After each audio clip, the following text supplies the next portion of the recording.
and ring the bell. Thursdays, 8 p.m. on Sky FM and GVD TV. Don't you miss it.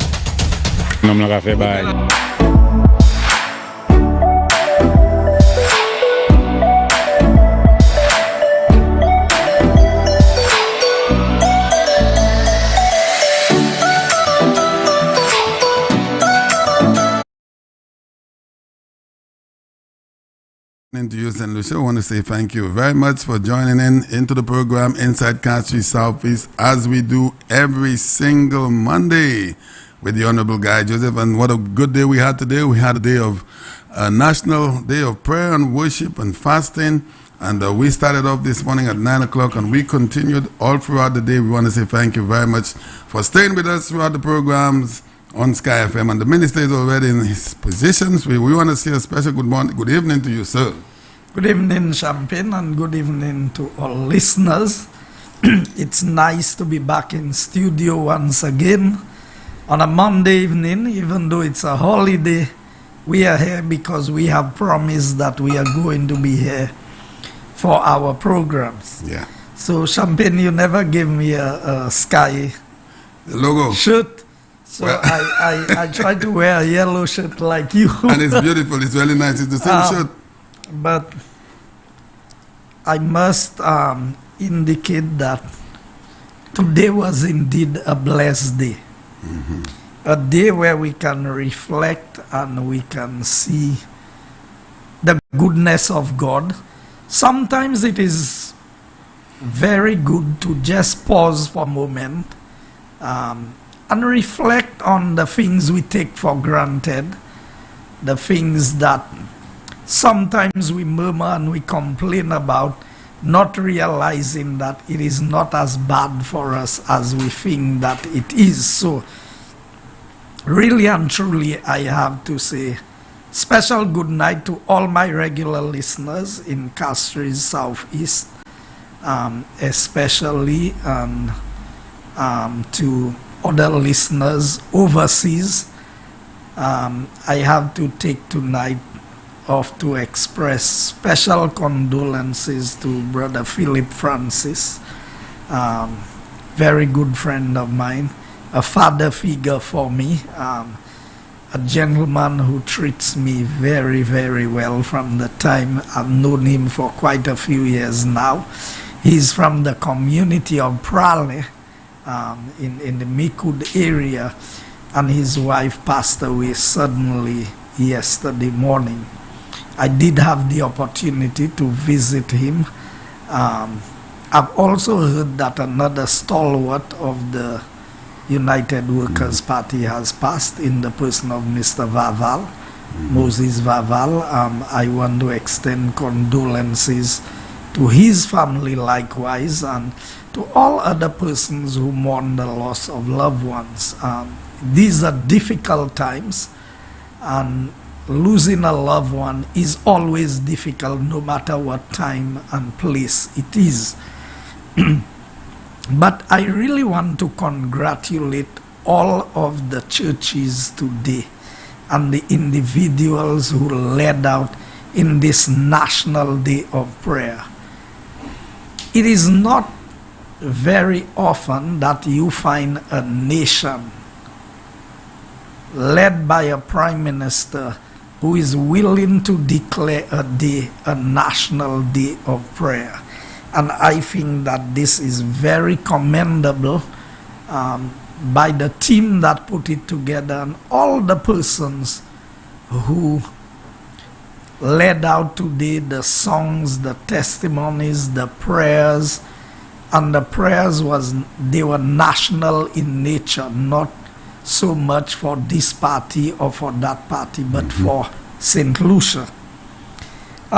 There's a passage of scripture that I am very familiar with, and it is one that is very widely used in these circles, and it is 2 Chronicles 7:14, which says, "If my people which are called by my name shall humble themselves and pray and seek my face and turn from their wicked ways, then will I hear from heaven and will forgive their sin and will heal their land.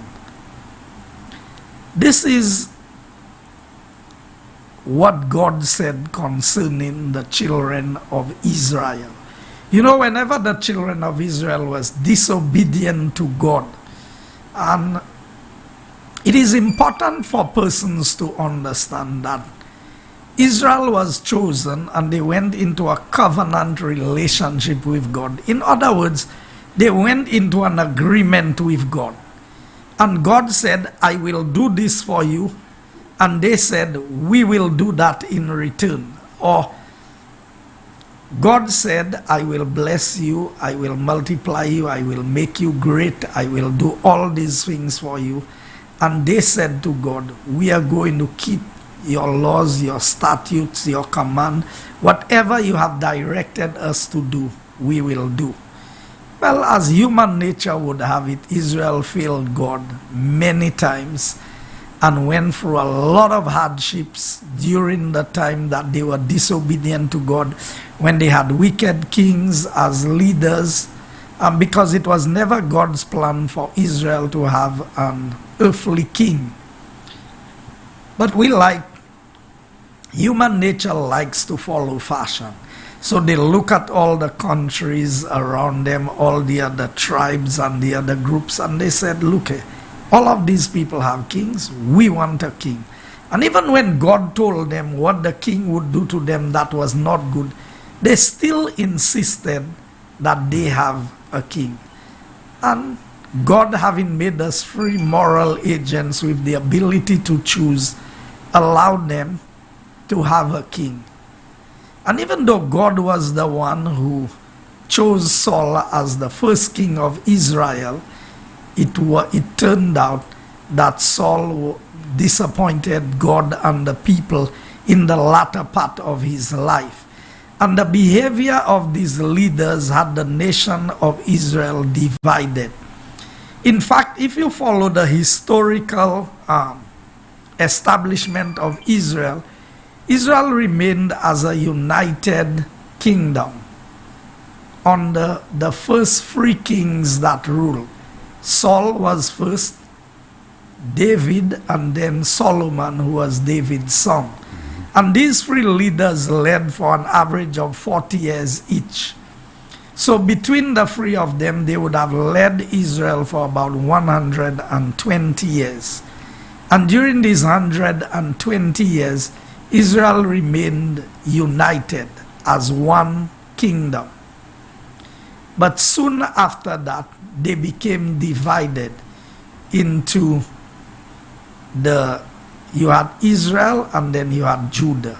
You had the 10 tribes on one side and you had the 2 tribes on the other side. Now, some people may tell you, well, where are you going with this? I'm just giving a historical context, and I'm just speaking from the top of my head in terms of what I've studied. So it's not something I can say that I have written down before me. But I understood that when you had God-fearing leaders in Israel, the nation prospered, they enjoyed a time of peace, and they survived very well. During the years when they had wicked kings, and the kings did evil in the sight of God, the whole nation suffered as a result. And some of the bad decisions made back then is still prevalent in the Middle East today with the Palestinians and the Israelites, or the Israelis, the Jews. It's messed up to a great extent because people gave their word to God and they did not keep their word. And God is a God of his word. If he says he will do something, we can trust him that he will do it. And if he says, so looking at the condition that existed in Israel, that is why the inspired writer said, if my people, and the my people there referred specifically to Israel. And a lot of people, we have a lot of good Bible students in St. Lucia. We would know that Israel was the name given to Jacob. Jacob, the night he wrestled with the angel and overcome the angel, or overcame and asked that he be blessed. And he said, I will not let you go until you bless me. And it was at that point his name was changed from Jacob to Israel. And he had 12 sons. And the 12 sons became the 12 tribes that made up the people of Israel. So Israel really refers to Jacob as an overcomer. And that is why he was called, and his descendants became the children of Israel. So when God says, if my people which are called by my name shall humble themselves and pray and seek my face and turn from their wicked ways, then will I hear from heaven and will forgive their sin and will heal their land. Now, St. Lucia definitely needs healing. And I believe the fasting and praying today is a step in the right direction towards the healing that we need in the land. I did the fast from last evening, Champagne, to the 6 p.m. this evening. Okay. And in between, I think I drank just a little watermelon juice today and maybe ate a handful of cashew. But How important is fasting in biblical terms? I mean, people do it, they say it detoxes them, but how important is it in biblical terms? So, fasting by itself, people fast for a number of reasons. People fast for health reasons. Right. I think fasting is a good thing health-wise, to allow the body to rejuvenate itself, to destroy cells that are not necessary to do. It does a lot of positive things on the health side. Right. But on the spiritual side, there was one story in the Bible where the disciples, somebody had brought a young man, I think, who was demon-possessed to them and asked them to cast out the demon. And they tried and they struggled, and they could not. And then he brought the child to Jesus and he said, look, I brought him to your disciples and they could not. And then Jesus commanded the devil to leave the demon, and the demon left. And then his response, and the disciples went to him and they asked, why couldn't we do it? And he said, this comes by fasting and praying. Oh, wow. Now, fasting is important because you would recall that one of the very first, or the first sin that was committed by Eve in the garden had to do with appetite, eating what God said that they should not eat. But it is also bringing your body under subjection, to deny yourself of the pleasure of something that you want, to be able to focus. So it's like making a sacrifice. Right. So if you want to accomplish something in life, Champagne, you cannot go to every party. That is true. You cannot be at the bar drinking every night. You cannot do all the things you want to do. If you want to save some money, let's say to buy a car, or to build a home, or to further your education, you have to make certain sacrifices. The same way, when we approach God and we ask God for certain things, the staying away from food clears the mind. And it puts, because it is not just, fasting is from the body, the physical side.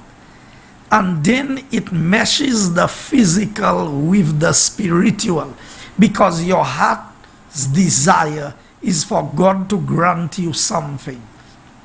So you are willing to make a sacrifice to go into that union. And even Jesus, when he lived on earth,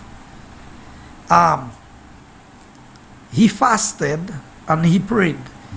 Remember, he went in the wilderness before he began his ministry, and he had fasted for 40 days. And after the 40 days, he was very hungry. And many years ago, when people read this story, they would say, nobody could live that long without food. Right. But we've had people who have fasted, have gone on hunger strikes and these things for longer periods of time. So it is evident. I have actually done a 7-day fast. 7 days. No food, no juice, no fruits, just water, and I drank coconut water and chlorophyll water for 7 days straight. And How did you feel after that 7 days for persons that would love to do that? the body, my wife actually did it for 14 days. I lose a few pounds, but the body was rejuvenated. I was not weak or anything. So there are benefits, both spiritual and physical. But the area of praying, when you have a special need, and you go into that moment, or you take that time, if you say, I'm going to do 3 days of fasting and praying, which means that you have set aside all the physical aspects of life, including eating. And I think the Muslim community practices that even better than the Christian community. You know that there's an entire month when the Muslims go through that period of fasting.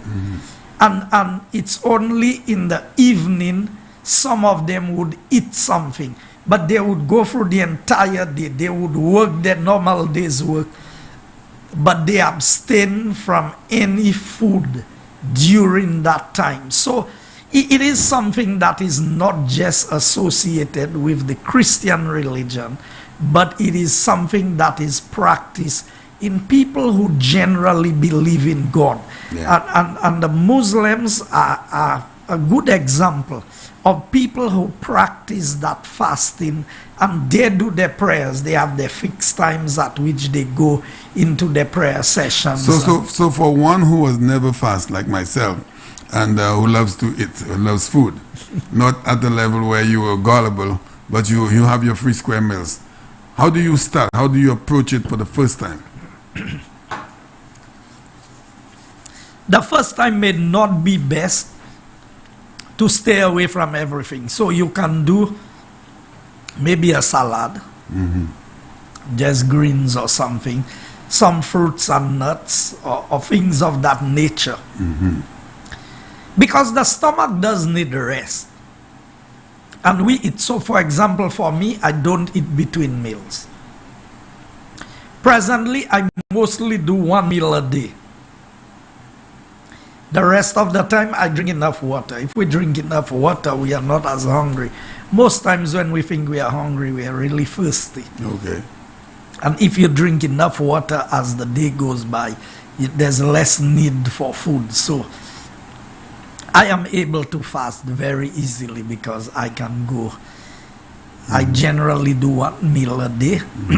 I may at times eat something light, maybe in the morning or in the evening, but I don't do dinner and I generally don't do breakfast. Now that's not the best because breakfast is usually the most important meal of the day. So it is better to start on a lighter side where you give the stomach a little something and gradually you move into the area.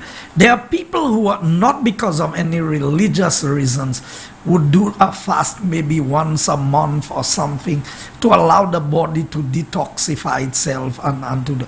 There are better people equipped to speak about that. I'm sure if my wife was here tonight, she would be very happy to speak about that because that's her area and she's very good at that. So I was saying that I wanted to do a special prayer tonight, a prayer of thanks before I go into the other part of my program. So those who are following us on GVD and on Facebook and on Radio Sky FM, you are free to bow your heads with us and close your eyes as I offer this prayer. Our loving Heavenly Father, with grateful hearts we bow in your presence today. We thank you for your goodness towards us as a people, as a country, even when we have been disobedient, we have not been faithful to you, we have not done your will, yet in your mercy and your grace you have kept us, you have blessed us, you have provided for us, much more than we deserve, O God. And for this we are thankful.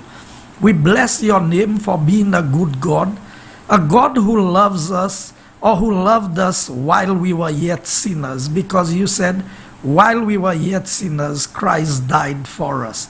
You did not wait for us to become good for you to love us. You loved us just the way that we are. And we are thankful for this. We thank you for all the churches, all the denominations, all the leaders, the young people, the singing groups, and all the individuals today who uplifted this country in prayer. We thank you for them. We pray your blessings upon their family, upon their homes, upon their churches, upon their workplaces, and whatever they do, Lord, may it be blessed, that people looking upon them may see that they are truly a people that have been blessed by you. We thank you for all of your goodness towards us. We thank you for all of your mercies, because God, you have been good to us, even though we are not deserving of it. Grace has kept us. We bless you and we magnify your name. We thank you that you did not leave us in darkness, but you revealed yourself to us through your Son Jesus, that we can know the difference between right and wrong. We can have a better option to do what is right. We thank you for grace and for strength and for the power that is made available to us through the presence of your Holy Spirit to help us to overcome all the difficulties. You have said in your word, there is no temptation that comes to us that you have not already provided a way of escape for us. Open our eyes, the eyes of our mind and our hearts, that we may be able to see the way of escape even before these temptations come. Bless us, bless this program, bless St. Lucia, because without your blessings, we cannot survive in this life. Bless all our listeners, both here and abroad, and everyone who prayed for this country today. We thank you for them, and we ask your continued blessing upon us, upon the government, the opposition, the police force, the nurses, the doctors, and even those who are suffering from the COVID virus. We pray for them likewise. We pray for the families who have lost loved ones as a result, and all those who mourn for different reasons. We commit them to you, and we ask, dear Lord, that this may not just be a one-off day of prayer, but that we may continually seek your divine guidance and direction, that this country may live in the fear and the knowledge of you. And in the end, when your kingdom shall come, save us, we pray, in Jesus' name. Amen, amen, amen.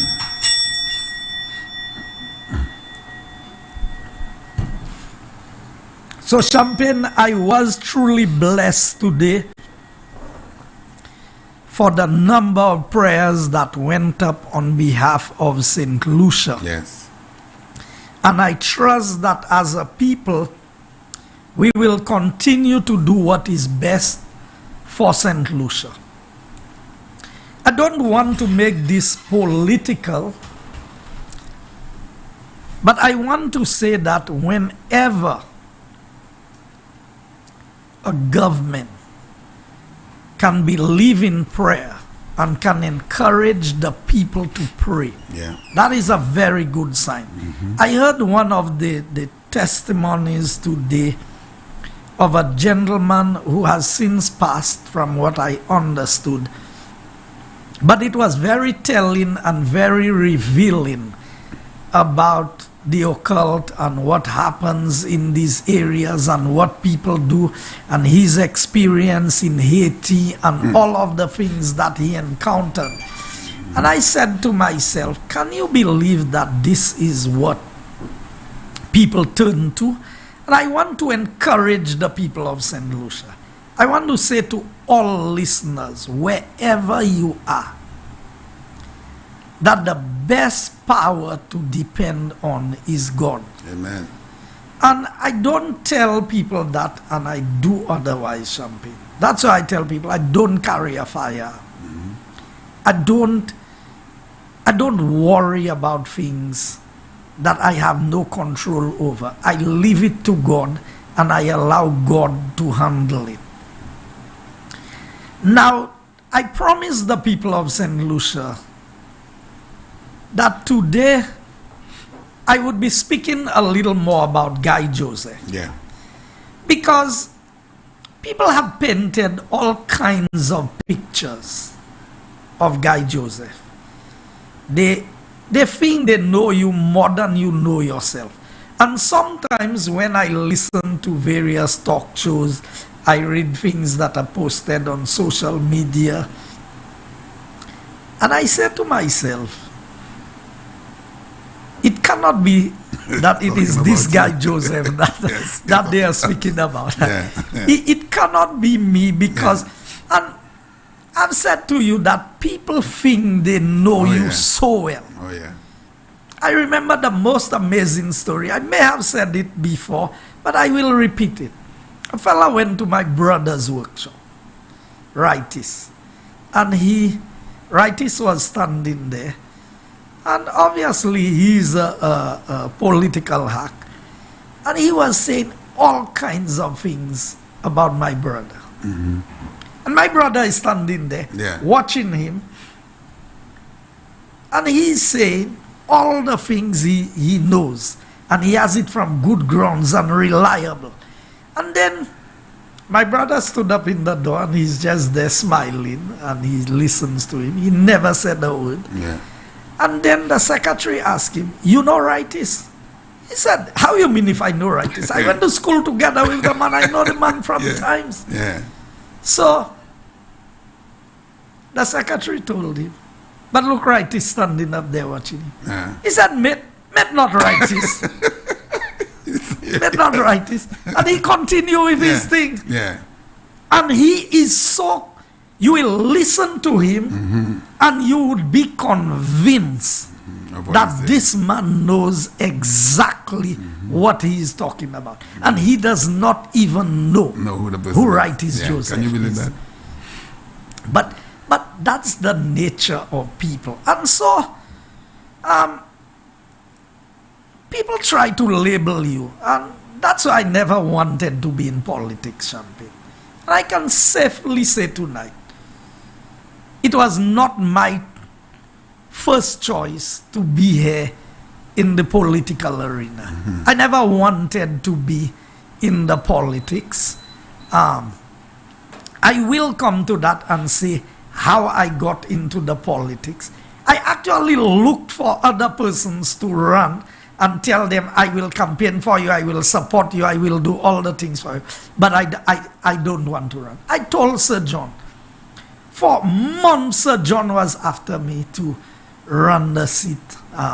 And remember, I've said about Yes. Barbara, that Spider's wife, That's right. and her engagement. And they know that I was never interested in running any seat, any politics or anything. So when people think that you get into politics because you saw opportunities and these things, not everybody who got into politics because they saw an opportunity.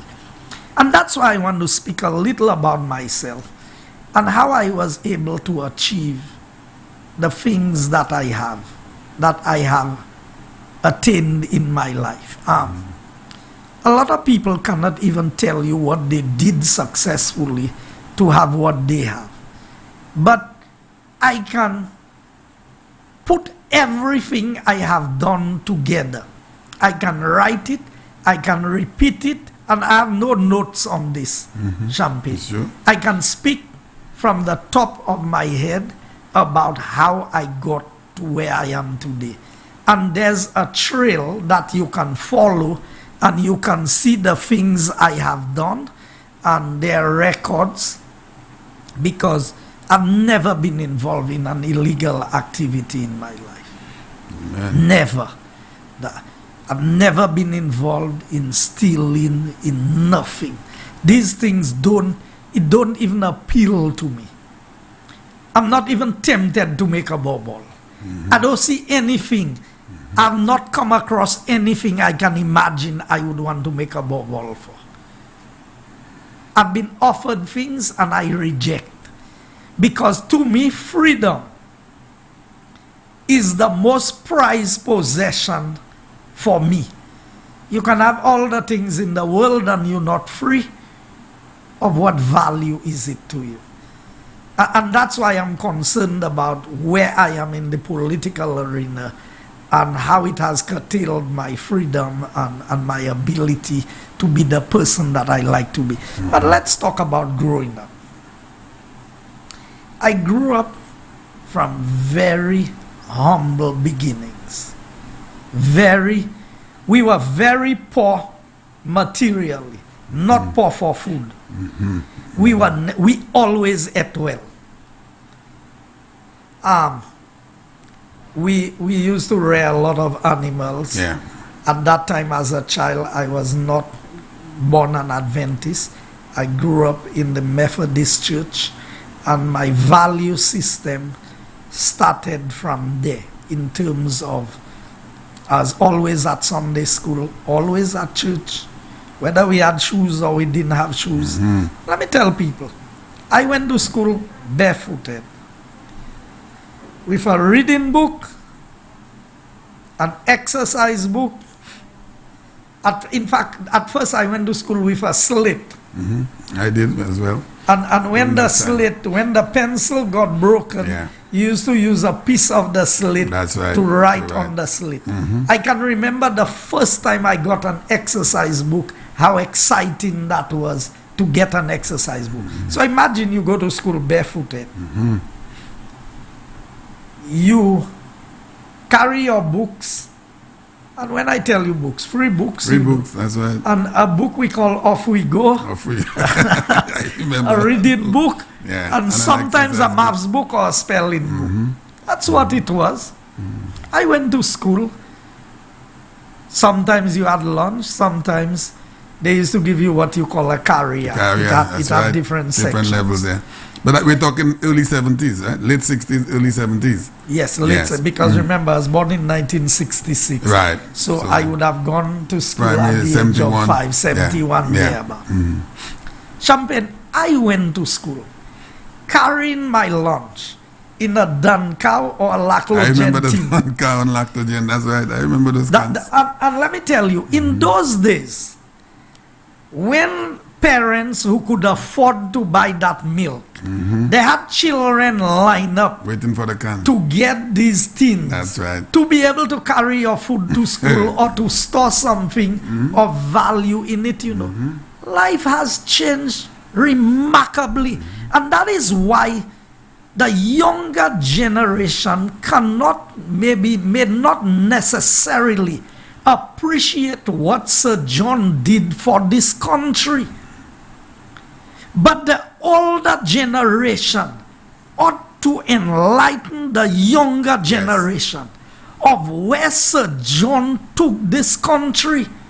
Do you know most of our students who are a little brighter had to leave St. Lucia and go to school in St. Vincent? Between 1951 and 64, adult suffrage, as we call it. The Labour Party, George Charles was the one who was there. Sir John was not happy with where the country was going in 1964 and formed the United Workers' Party along with Sir George and the others and built this country. So that by 1979, when we attained independence, St. Lucia was on a path of growth and development. And we will come to that, because I tell people, I didn't just land there and get to know things. I have taken time to educate myself. So I was talking about myself as a child growing. So our clothes was always handed down clothes. Those who are older will pass on the clothes to those who are younger. So I grew up in a house, and I've studied that about the Indian history. Everywhere Indians settled, they had a river. Oh, really? Yes. Wow. So if you go to Forest here today, I can speak for my community. There's a place they call Forgiste. Indians living down there. Yeah. The Rampasads, that's T. George and them. Yeah. River down there. Okay. The Kodras. In Limosis, where the Kodras were, rivers down there. In Fokodra, there's a river down there. By my father's property, now we used to call them Boanef. There are rivers there. Where my grandmother lived, which is Ramjawan, on the other side, they had a river there. Where the Malekas live, there were rivers, several rivers there. So what I found out was that for some reason, everywhere the Indians settled, there was a natural water source in this area. Because in those days, there was no pipe-borne water, no electricity. Nobody had a fridge. I remember one of my uncles had a kerosene fridge. And you had to be a big boy in those days, a big shot, yes, to have a kerosene fridge. And you know, you'd go and buy some ice to be able to drink some cold juice. Soft drinks and these things, we only got Christmas time.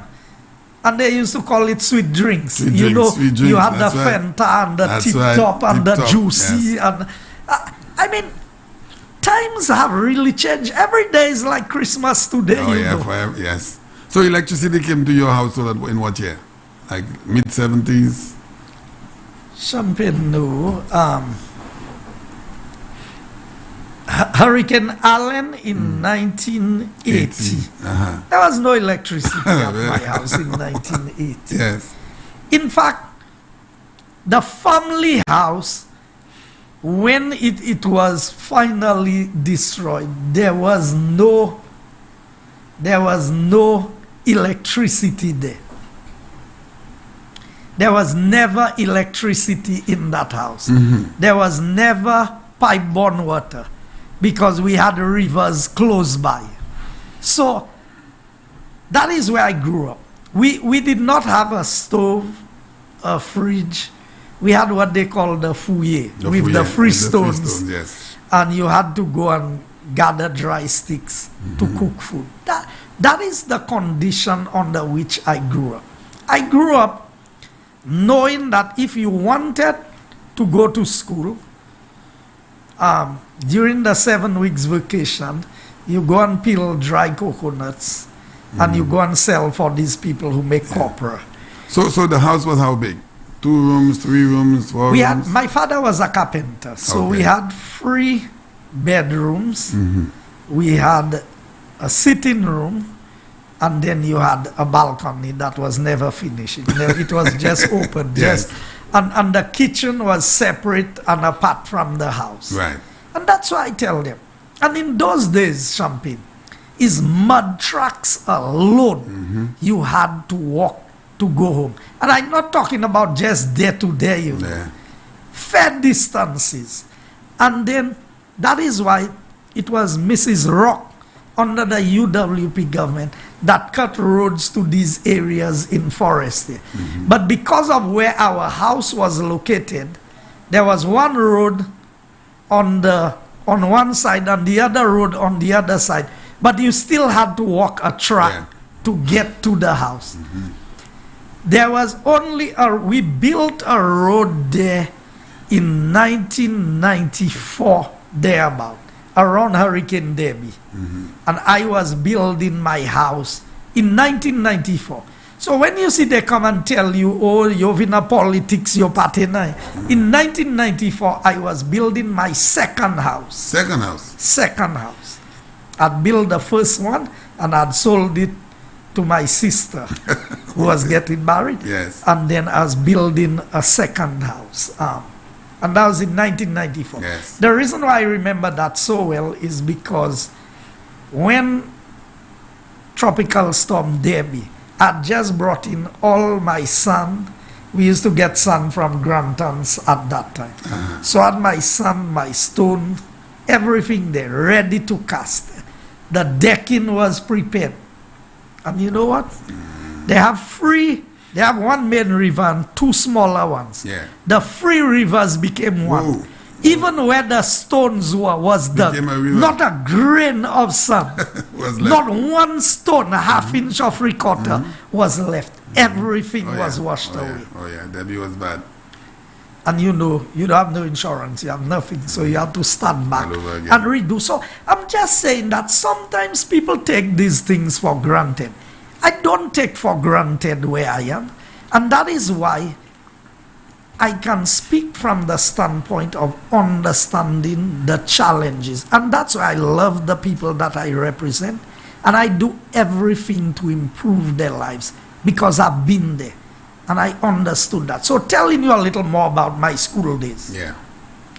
So I was going to school and my father was sick. So I was in common entrance class. In those days, you have to write common entrance to be able to go to a secondary school. And there was limited space, so they would send you based on your age. Now, I'd skipped a lot of classes in school. Yeah. Because generally, I would consider myself, if I should say humbly, I felt I was among the brighter set of students in school. Because I always ranked 1, 2, or 3 from stage 1. At school, I can recall, I generally performed well. Even if you miss school, sometimes. Yes. Yeah. So, my father was sick. And I had a very close relationship with my father. Because my mother and father was separated when I was a year and 6 months. I was 18 months old. And my father was the kind of man, he did not let my mother have one of his 7 children. Whoa. He said, no, you're not having any of the children. And he brought us up as a father by himself. At the same forest there? Yes, Okay. 7 children. He brought us up. He said, however he could, he would have done it, and that's what he did. So even if my mother wanted any of us, he would not allow her.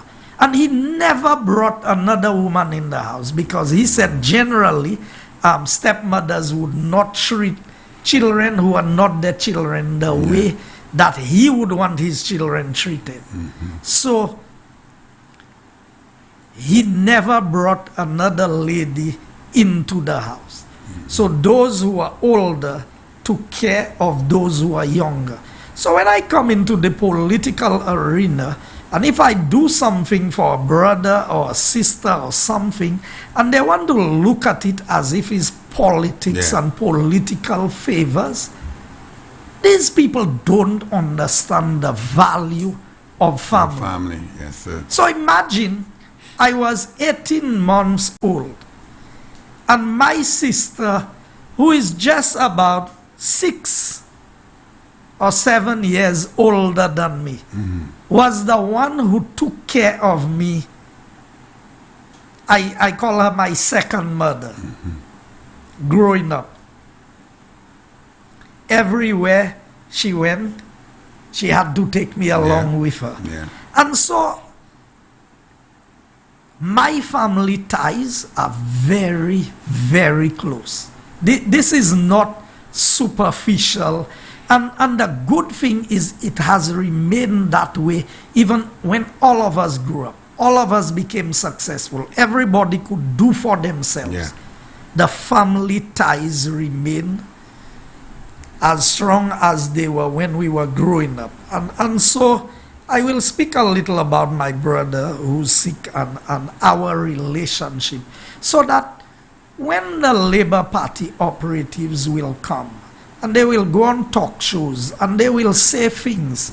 That's why I don't tackle people's families that much in my political conversations. Because to me, family is sacred. And from the time Labour said, friends, family, and foreigners, I told them they would destroy family. And you have seen the attacks on families by the Labour Party in this country. So, because of my relationship with my father, we slept on the same bed up to the day that he died. If he had died during the night, he would have died with me lying next to him on the bed. So I was very, very close and very attached to my father. In fact, one of the things he always lamented, he felt that if he died, and I was not old enough, that would be his biggest worry about what would become of us, of me in particular. Yeah. And so you were the last? Yes, I'm the last of my father's children. All right. But after me, my mother has three other children. Right. So, but I'm talking about on my father's side. Yes. But generally, we treat everybody like family. So, when my father was sick and in the hospital at VH, in those days, is a truck they had that make one trip in the morning, one or two trips, and one trip or two trips in the afternoon. So most times, if I did not go to the hospital to give my father breakfast, he would not eat. So I would go to the hospital to give him breakfast, and my sister, who worked at Carrasco at the time, would go to give him lunch. Right. One of us had to be there. And so he spent a while at the hospital. So when I had to write common entrance exam, because I had skipped classes, I had 3 chances to write while I was in common entrance class. So for the first year, my father was in the hospital. I didn't attend school. No, the first time, because of the number of children, I was left behind and allowed other children whose age was higher and would have missed out their chance. So I would have gone on my second attempt chance. So during that time, my father was sick and at the hospital, and I went to the hospital in the morning. Most times, either you walk down or you walk back up, because you never had money to pay bus both ways. So imagine you have to walk, get to the hospital for 7 o'clock, give him breakfast, check on him, whatever, and walk back up to Forestier from VH to get to school, to go home, get ready, and go to school for 9 o'clock. I mean, it's still walk, you have to do all of that walking. So I did not attend school regular enough, so I was told that you cannot go for the exam because your absenteeism was too high at the time. So that was the second time. The third time, I cannot tell you what happened, but I was too old by the time the third chance came up. So in essence, Champagne, I never wrote a common entrance exam. I never got an opportunity, and circumstances made it that way. So I didn't get a chance to go to secondary school. So by the age of 12 or 13, I was put in standard 6. And I spent 3 years in standard 6 doing the same work every year, because you know it's repeat work. So actually, before I left school, I was teaching standard 6. Because it's the same work. The same thing you teach all the time. Teachers, the late teacher Celia Gajada used to tell me, just give the children the work to do. So I just used to teach. So while I was in standard 6, I wrote the standard 6 exam at the Masha School, was where I think I went to write that. And you get your subjects from primary school. So that's the only certificate I left school with. 6 standard certificates, I remember. Then, during that year, they introduced the common middle school exam to primary school. So in those days, the junior sec and the senior, the junior secondary school entry pool. That's right. I cannot recall if Rock Hall was there at the time. No, I don't think so. I went to entry pool, junior It sec. may have been Corinth and entry pool, but you could have written the exam to go to Form 3 at Compre, Castries That's right. Comprehensive. That's right. Do you know from primary school, I wrote the exam and I passed the exam to go to Form 3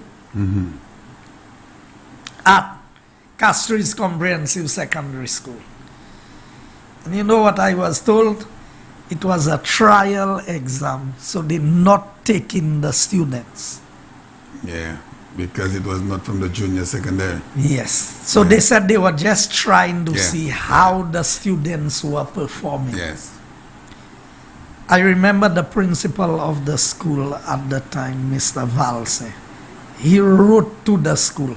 He explained my circumstances. He gave them a rundown. He dialogued. He did everything possible to get me an opportunity to go because I had met the minimum requirements. I was not given a chance. So, the trials and the difficulties and the hardships in my life have always been there. Yeah. I don't murmur and I don't complain about these things. I live life. I take on the challenges. And it is so easy to fall through the cracks, to become rebellious, to the point where I had get to dislike school so much that during that time, a teacher was going on maternity leave at the Forestier School, and I was offered the teaching job to hold on for the months that she would be out. And I'd get to dislike school so much, I said, I don't want the job. I'm unemployed. I did not take. That is how much I did not want to see the school. My brother Rightis was working at the Windward and Leeward Brewery during the day and working at the Lighthouse in Viewfort during the night, holding 2 jobs at the time. He was working as a machinist down there. He said, you need to go to school. So he said, I'm going to pay SDA for you to go to school. I tell him, go and spend 5 years in a school again? Yeah. Not me. Yeah. I ain't going to school. Now at that time you were what, age 16, 17? About, About yeah, just left primary school, 15. 15, 16, all right. Yeah. So he told me, go. I said, no, I'm not going. He said, okay, try for Montech. At the time it was Montechnical College. And if you pass to go to school, I will pay school for you. Because in those days you are paying. I can tell you, it was $75 a term. But $75 was a lot of money in those days. So I decided, okay, I'm going to go and write the exam. I didn't expect to pass the exam, Champagne, because you're talking about I went and write an exam in the class that I was in. SDA students, college, Castries Comprehensive, I think Viewfort, seniors. Yeah. The only person from primary school doing the program at that time was me. And let me tell you, some of the things in physics, when they put it on the board, it was like Greek to me. Because I'm coming straight from primary school. Right. Never seen these things in my life before. And I still performed. I remember a lot of Lord Jimmy, Mr. Wilson was our course officer because I did a construction mechanics course up there.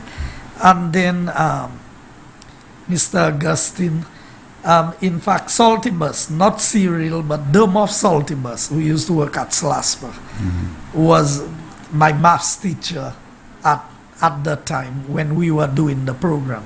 And his brother, Cyril, we were in the same program at the school. Okay. And I performed well. I passed my course. I did my stuff. And so, in all of my life, I've never had a free lunch. No. in those days of going to school up there, so my brother was paying.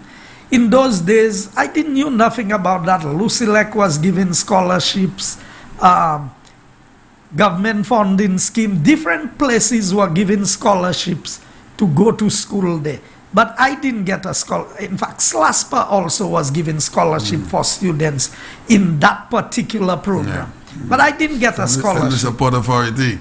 And then Lucilec was the Lucia Yes. Electricity Company. That's right. Yes, yes. I used to walk most times.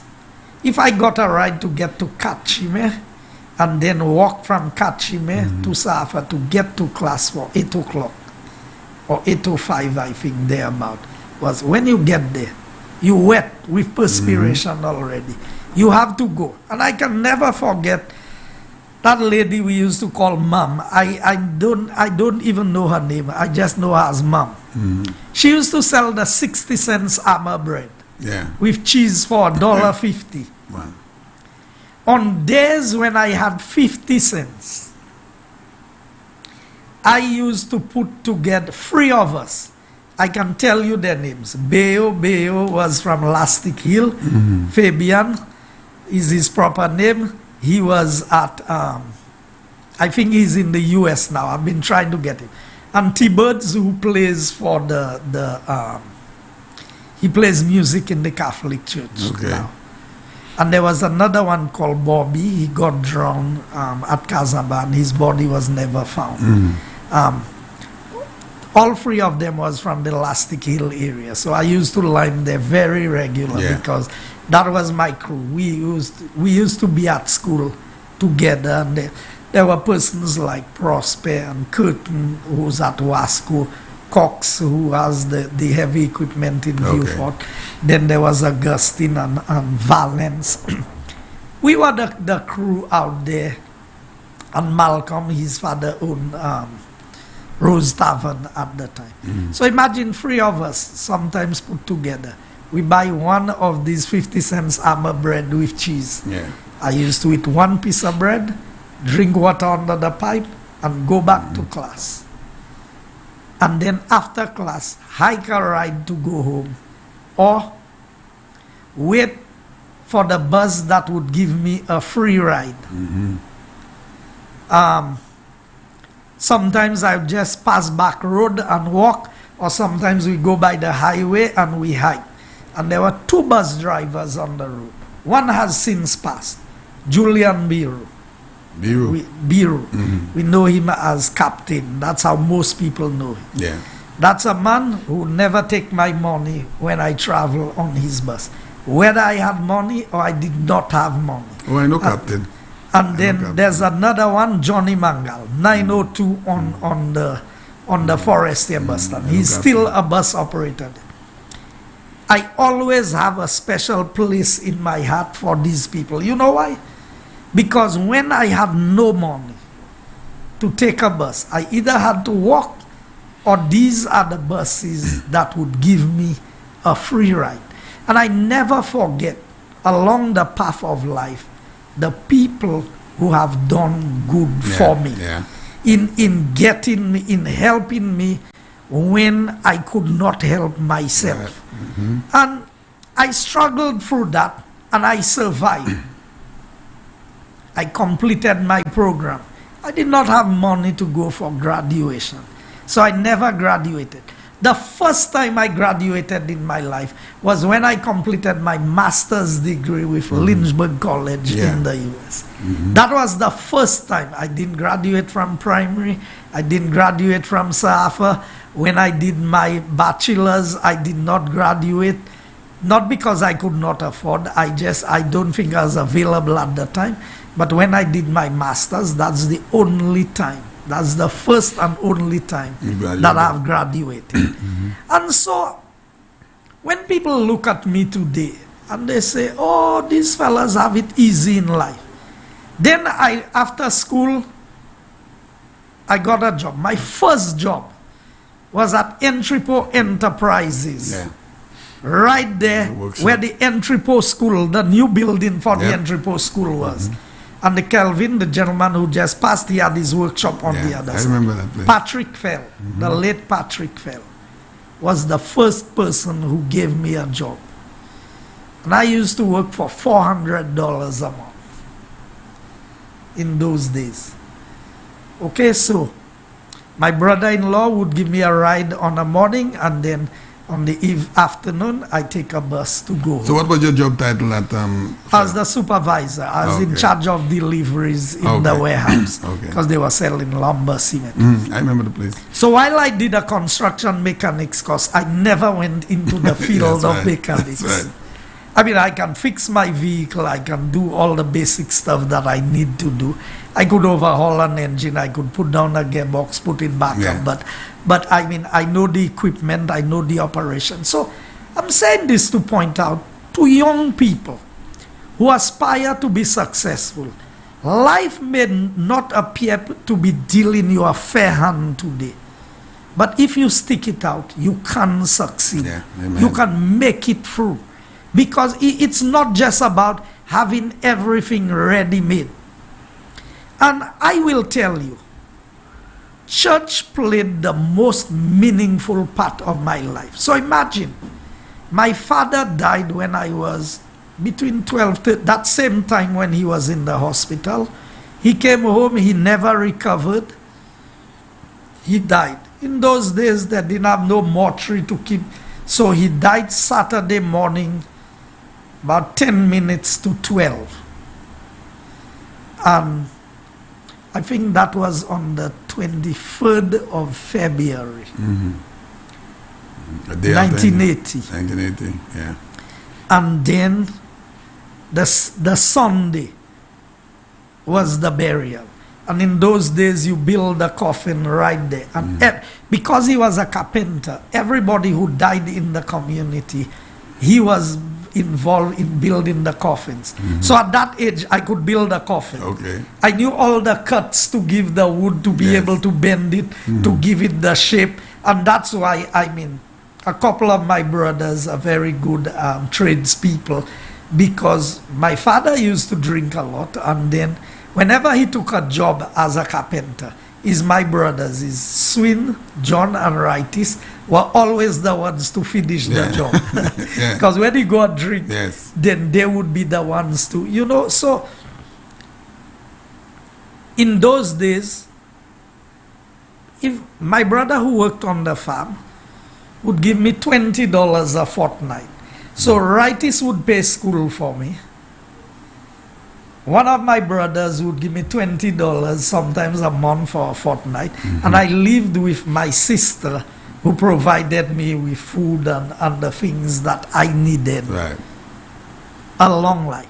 So when people will look at me today and tell me, oh, he's so close to his family, he's doing this. We don't do illegal things. And they can go and check. They can check my sister's accounts, my brother's account. They can check everything if they think. And when I tell them I don't do business with people, so all the things they accuse me of having shares in this person, I don't do business with nobody other than my family. That's how I've always operated. So at the end of the day, I tell them I'm an open book. Yeah. Everything about me. I do integrity commission every year. I do all the things. If they want to say I have how many millions in the bank, but the bank's in St. Lucia. That's right. And if I have money anywhere else in the world, the system of the world is open enough where they can make, and they've made the inquiries. I have the linguist report here. We'll come Yeah, to we'll that. come to that. I have Yeah. them there. They did all the inquiries. They couldn't come up with anything. But you know, it's the nice thing to say for them, that these fellas make ball and they corrupt and they this and they that. Even if they pay me to be corrupt, I don't know how to be corrupt. That's not my style. I like freedom too much. I like to be right. I always tell them that's why I train myself. I equip myself with the knowledge and the information. So, growing up under these conditions, at the age of 10, you carry bananas to the boxing plant on your head before you go to school in the morning. You pile up your bananas, because in those days is by bunches Right. you bring to the boxing plant. And then sometimes you spend 2 days out of school, because everybody who is in front of you, you have to help them raise the bananas to put it, for them to select it, to put it in the big bag of water, Right. for them to clean out. Now you deflower the bananas on the farm itself, but in those days you brought the bananas there and then it was deflowered. And so I used to plant garden. We used to go and peel dry coconuts to go and sell. Champagne I sold by the market. I remember you saying that. And it used to be at the back of the fish market and the coals. So what were And you- that place was black. Oh yeah. What were you selling? Coconuts? Dashing. Okay. Mostly dashing. Yeah. Come down on a Saturday, that's what you have to sell, Yes. and then you go and shop. It was JQ and the dairy, because it's basic things you bought. Yeah. So I've been around. I'm not that old, Champagne, Yeah, but but I've you- been around yeah. and I've experienced life. You started early. I have seen what Sir John did for this country. I have seen how the UWP built this country. People forget rice, flour, and sugar went to $1 in 1980 after the hurricane under the St. Lucia Labour Party. And those who are older than me can remember that.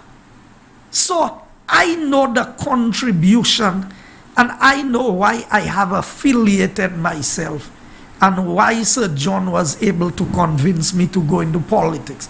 Now let's talk about what I did as a person. So I left school, I started working. After a year or so, I realized I could not work for people. So my brother, who was working in Tortola at the time, in the shipyard, came down to St. Lucia, and he started running the machine shop at the marina. Archie Merez was there, and Ed, and that's where I first met Cuthbert Didier. Cuthbert Didier was the accountant there. So we were there, my brother was running the workshop, and I was working along with him. So I could weld, I could do basic things with the machine. So then my brother decided that he's going to go into the sand business, to import sand from Martinique, from the volcano and the ready mix and everything. So he brought down a batch of sand. He bought an old backhoe, Champagne. None of us can operate a backhoe. The two of us stood outside the backhoe, Well, looking at it. looking at it.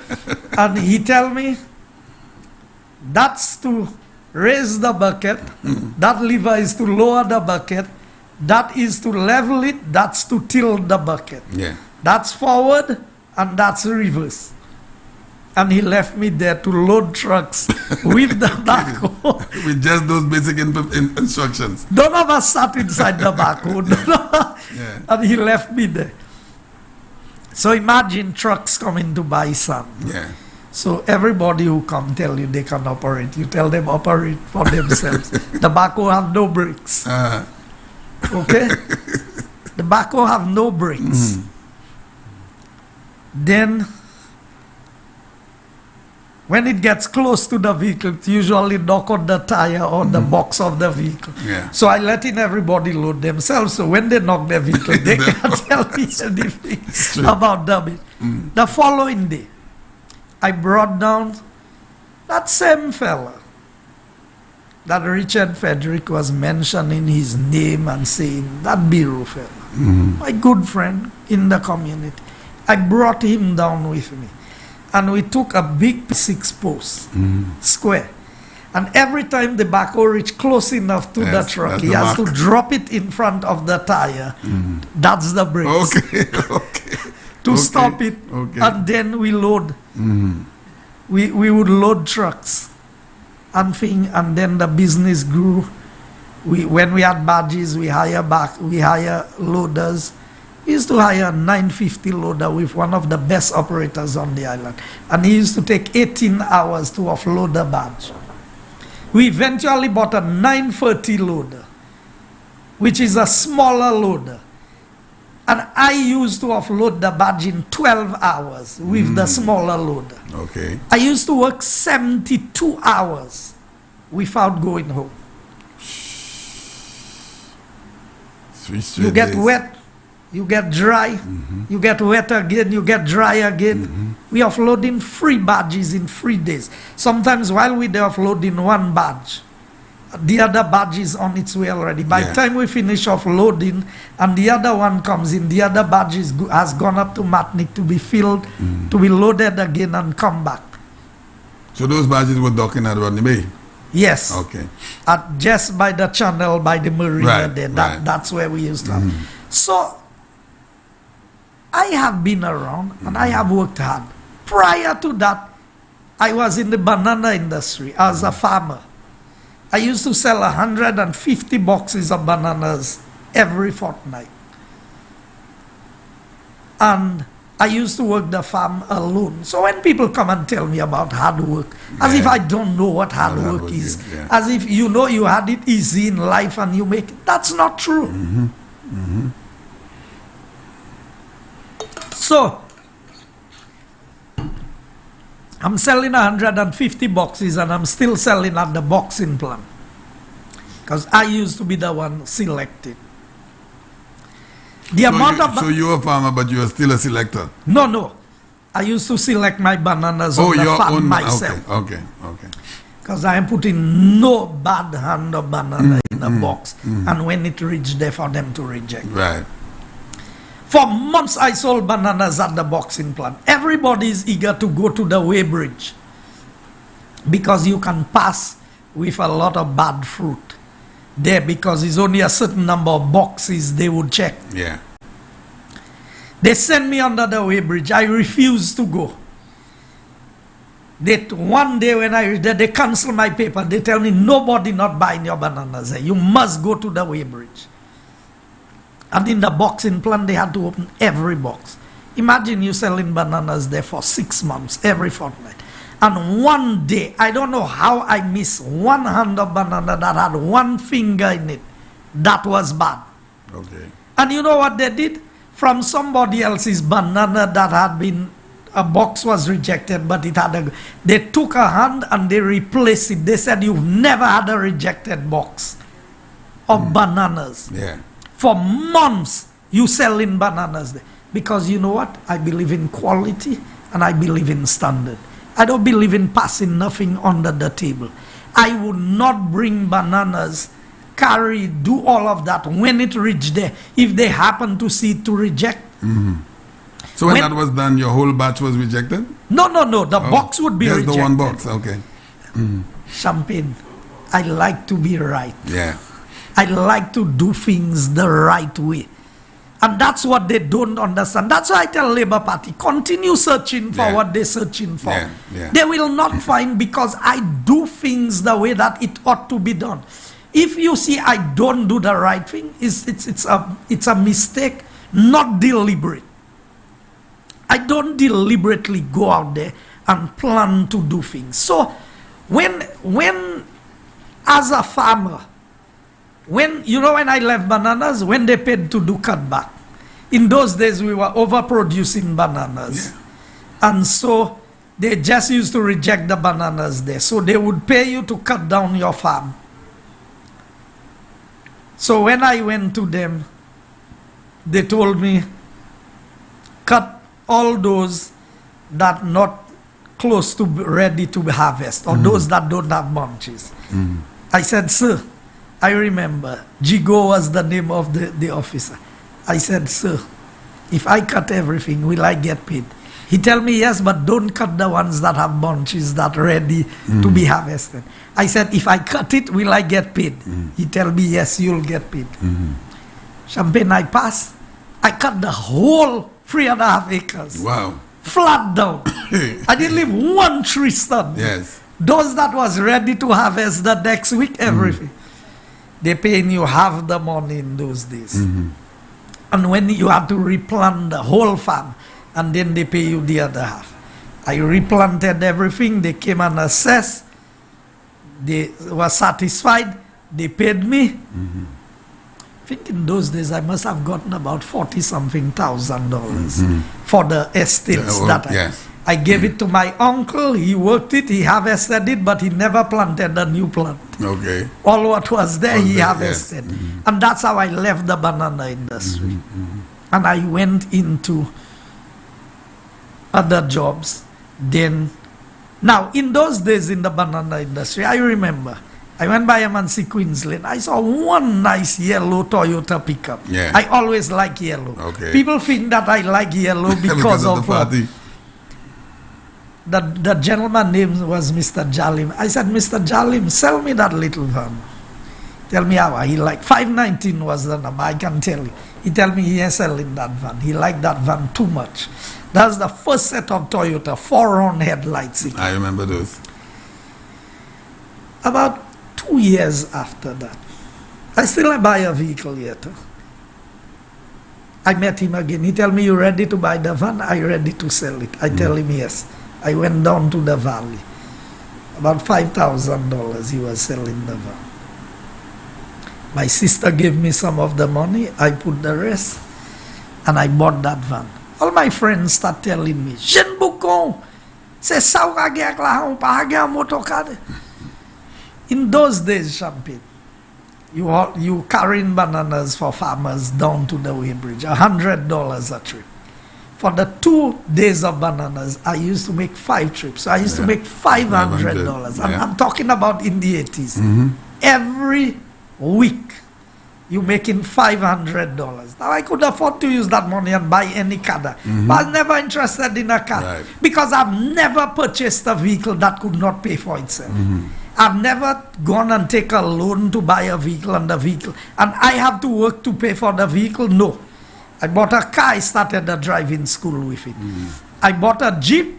I gave a fella who was doing rental. Even as I'm in government, you know, when he finish paying it, I take my Jeep. Then they tell you it's people vehicle and this and that. I know how to make, when I tell people, I know how to make the money work. That's right. To give me the end result that I'm looking for. You think I go in and take a loan to buy a nice vehicle for people to see I have a nice vehicle driving? No. The vehicle have to find a way to pay for itself. Not me that paying for it. It has to work to earn the money to pay for itself. Right. So that is how I started. So after that, I bought a Toyota. So now I have 2 vehicles. So now I'm making about 10 trips to the weighbridge because I have 2 vehicles. I drive in one van, I park in it on the line, and any of my friends I see there, I tell them, shift that vehicle for me when the line shift. And I gone up and take the other vehicle, they load it. I take a ride with somebody, I go, I bring the vehicle down and I park it there. So I have 2 vehicles on the line. Shift that one, run to the back, shift the other one. When I finish, I leave one on the weighbridge, I go up, and next morning, I look for a ride, and I come down and take it. So I know what it is to work hard. I know what it is to struggle. I know what it is to go through hard times. Work all night, work all day, and work all night again. So at the end of the day, when these fellas who are politicians, who has never done anything successful in their life, they don't have any track record. All their life is somebody who has had to pay their salary.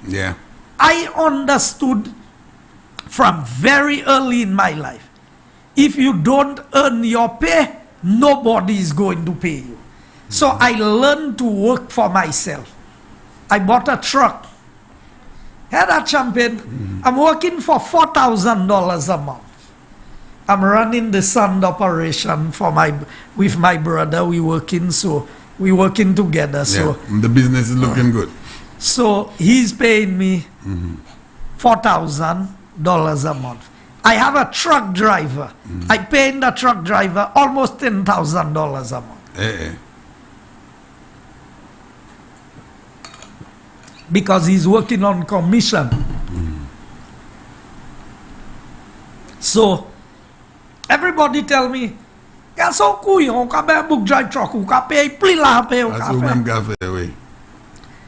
I tell them, okay.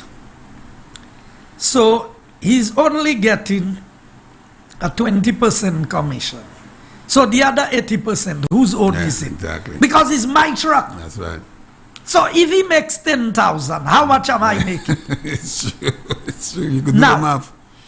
If I leave and I go and drive the truck, and the business does not perform well, and the business goes belly up, Everything collapses. everything collapses.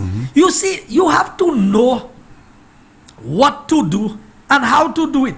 And when I try and talk to the MPs on the Labour Party side, and they want to tell me, oh, you think you know everything, and you think you know this, and you think you know that. I may not have all the degrees that they have, but on the street, I'm smarter than them because I understand how to make these things work. So I was happy to pay myself the $4,000. I was happy to pay the driver his $10,000. But the other $40,000 the truck made was mine. That's right. That's right. But somebody else would not want to pay a man 10,000 and he making 4,000. So he would leave and go and work for the 10,000 and then he lose everything. So you remember the story of the greedy dog that jumped into the water. That's basically what it is. So what I'm saying here to you, Champagne, is that when you look at what is before us, to be successful in St. Lucia, you have to know what to do. There's no easy way to become a millionaire, to become rich. You have to struggle. You have to work hard. I remember you had a spare part shop as well. You remember? Yes. Then I went into tires. I went into used parts. I was in the furniture business. And I've told them, everything that I have done is there to see. I was into trucks and heavy equipment. I was into minibus. I was into driving school. All of the things. And they can go and check my record. They can never find that I made a bobble anywhere. That I ever stole anything from anybody. I worked honestly to achieve the things that I achieved. So if Guy Joseph today has a bank account of 20 million, it is money well earned. I wish I had a bank. No, I'm just saying if. I'm just saying if, because based on your track record, you have worked hard, you have invested your money. If I had a quarter of that, I'd be happy shopping. Exactly. No, because I tell people, but we declare. I just wrote to the bank to give my letters. In fact, they called me on Friday for the letters for Integrity Commission. Everything is open. People don't hide money on the mattress again in St. Lucia. So it is not like you. So when the Labour Party want to come, I can challenge any one of them to come and show me how they have accomplished what they have today. And I can show them the areas I've worked, the things I've done. I had many more vehicles before I came into politics. Before I came into politics, they can go and check the record. The record is still there at the ministry. I had more than 12 vehicles before I came into politics. I'm not talking 12 vehicles overall at one time.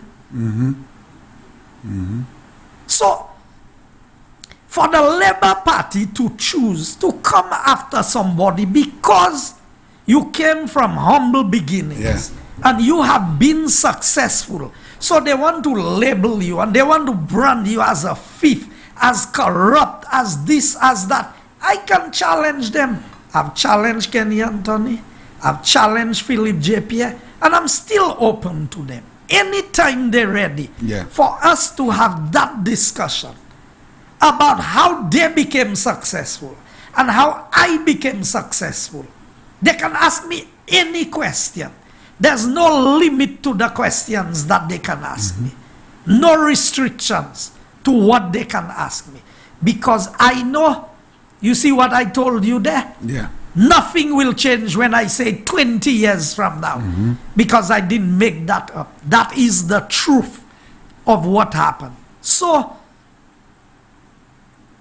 I know hard times. My family relationship is very important to me. That's the only persons who have always been there for me. We have always been there for each other. And I wasn't in politics. I'll go to my brother. I remember I ordered a container of tires at $200 and something thousand in the bank. I needed $270,000 to clear the tires. With over $200,000 in the bank still giving me trouble to give me the loan to clear the tire. So I tell them, okay, give me the balance. Give me my 200,000 and give me the 70 as a loan. They tell me no. Wow. I went back and forth with them. So I tell them, so you want to loan me my own $200,000 that you giving me at less than 1% interest. You want to give me a loan? At the time my overdraft was 13%. And the loan they was giving me was about 10 or 11%. I said, so you want to give me my own $200,000 at 11%, yeah. and then you want to give me 1% on my money. So I said, give me my $200,000. That's right. That's right. So I went to my brother. I said to him, I need $70,000. He did not ask me, when are you paying me back? How are you paying me back? And I talking about in the early 90s, you know. No, in the mid to late 90s. He didn't ask me, how are you paying me back? When am I getting my money? He wrote a check. He didn't even ask me, what are you doing with the money? And he gave it to me. I went, I took my other money from the bank. I went, I paid customs its money. And I cleared my container of tires. When I sold the tires, I gave him back his money. That is our relationship. That is how we deal with each other. Today something will happen to my brother, and I will not be there for him. And fellas like Shazi and them want to come and talk about my family relationship. You see, I've not taken on these fellas, Champagne, because as far as I'm concerned, it's not even worth mentioning their names. Because they don't know, they don't understand the value of family. I know the value of family. I know that my brother would do anything for me. My brothers would do anything for me. My sisters would do anything for me. And I would do the same for them. At the end of the day, they can go and check the records in government and see how many jobs they got. They never got a job that was not in line with what they are doing. My brother got one job at Tapion to rebuild the where the things sing there. And it was through the tender process. And you know what the Labour Party did? Every payment certificate they gave that he got, when they got into government, they leaked the document to make it believe that each of the things was a separate job.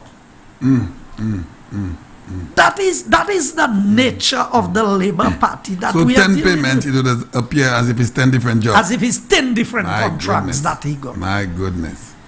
When it was the various payment certificates that he received for a job that he tendered on. My goodness. Not a job that he was handed. But I expect that. I expect that the Labour Party will come after me, because my life has never been easy. I've never had a free lunch. Nobody offers me things. I ran a campaign, Champagne, in 2006. You know how I ran the campaign? There were people that they sent me to get money. Richard Frederick was on the campaign trail with her. There are people he sent me to and he said, go, you'll get some money from these people. And on the morning, I changed my mind. I said, if I go and take money from these people, when I get elected, they would be the ones I would be owing. So I ain't taking no money from them. If the party cannot... So every day, Sir John kept on telling us, we'll get the money, we'll get the money. So my entire overdraft for my business is what I spent to run the campaign in 2006. Now, you know, Sir John, you win, you on your own. You lose, you're still on your own. you still on your So you know what? And the record is there at Bank of St. Lucia. They can go and see. I converted my overdraft into a loan because the overdraft interest rate was at 13%. I got the loan at a lower interest rate, and I send my salary to the bank to pay it off. Right. That's how I run elections. So that's why I don't owe no contractor. I don't owe anybody anything. And I continue to represent the people who elected me, all of them. I've not been able to give everybody a job, but I continue to work in the best interest of the constituency. There are people passing around. I can tell you how much money they've given people. The people are coming back and say they got that. A fella came to my office. He told me, look at, that's what I was offered to campaign for them. That's the amount that I have received up front, and I will get the rest later. Yeah. Yeah. The Labour Party can afford to do that. Yeah. Because when they get into government, they never look after the people. No. They look after the friends who give them the money. That's right. I have not taken money from people. I've run free elections. And no business person, nobody can come and say that I come and ask them for money to do this and to do that. Now they can tell you because he make bubble, he have his own money. If I make bubble, I still have to make the bubble with somebody. That's right. You understand? Because I can write a check, I can write a project on my name, I can do this. They can go and check my family, how many contracts they got. But you see, that's the nature of the politics in St. Lucia. You pay a price for being honest. You pay a heavier price for honesty than you pay for dishonesty. Because all those who are dishonest, what are you hearing about them? And the records are there to show. Go and read the report. They talk about we wasting money on roads. We spending all of this money on roads. The $150 million we spending on roads. Okay? The Soufriere to Vieux-Fort Highway, which was issued for $43 million, end up costing more than $100 million. Yeah. One road. The Tuapito, Monnier, and I think Oleon Road. Free roads. Or Grand Ravine. Free roads. Which should cost $20 million, cost over $50 million under the St. Lucia Labour Party. So when you take these two road projects, that's more money than the UWP spent. How many people was working at that? And see how many people are employed presently under this arrangement. So there's a big difference. It's like night and day.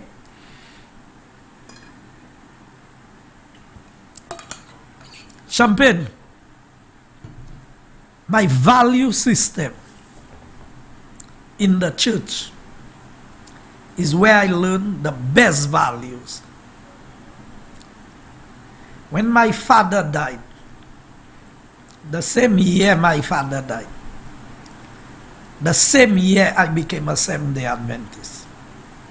Young boy, 13 years.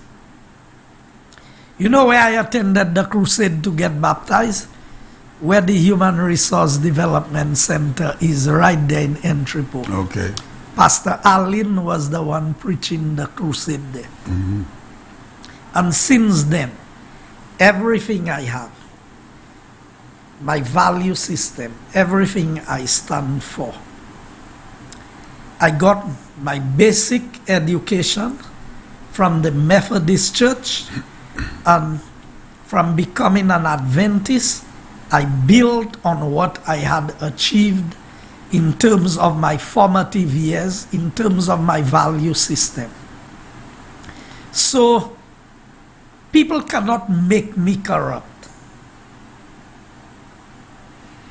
If I choose to be corrupt, God will punish me for that. Because He has done too much good for me in my life to take me from where I was to where I am today. And of all things I will choose is to be corrupt, to try and steal from somebody, or to try and steal from the state, People, yeah. to deprive somebody. Champagne, I pay people that I don't owe so that people don't say I owe them. I don't make noise. When people come and work for me, I need to know the price before. Because for ministers is a different price. I don't want to be in confrontation. I went into all kinds of businesses, legitimate. So my years in the church,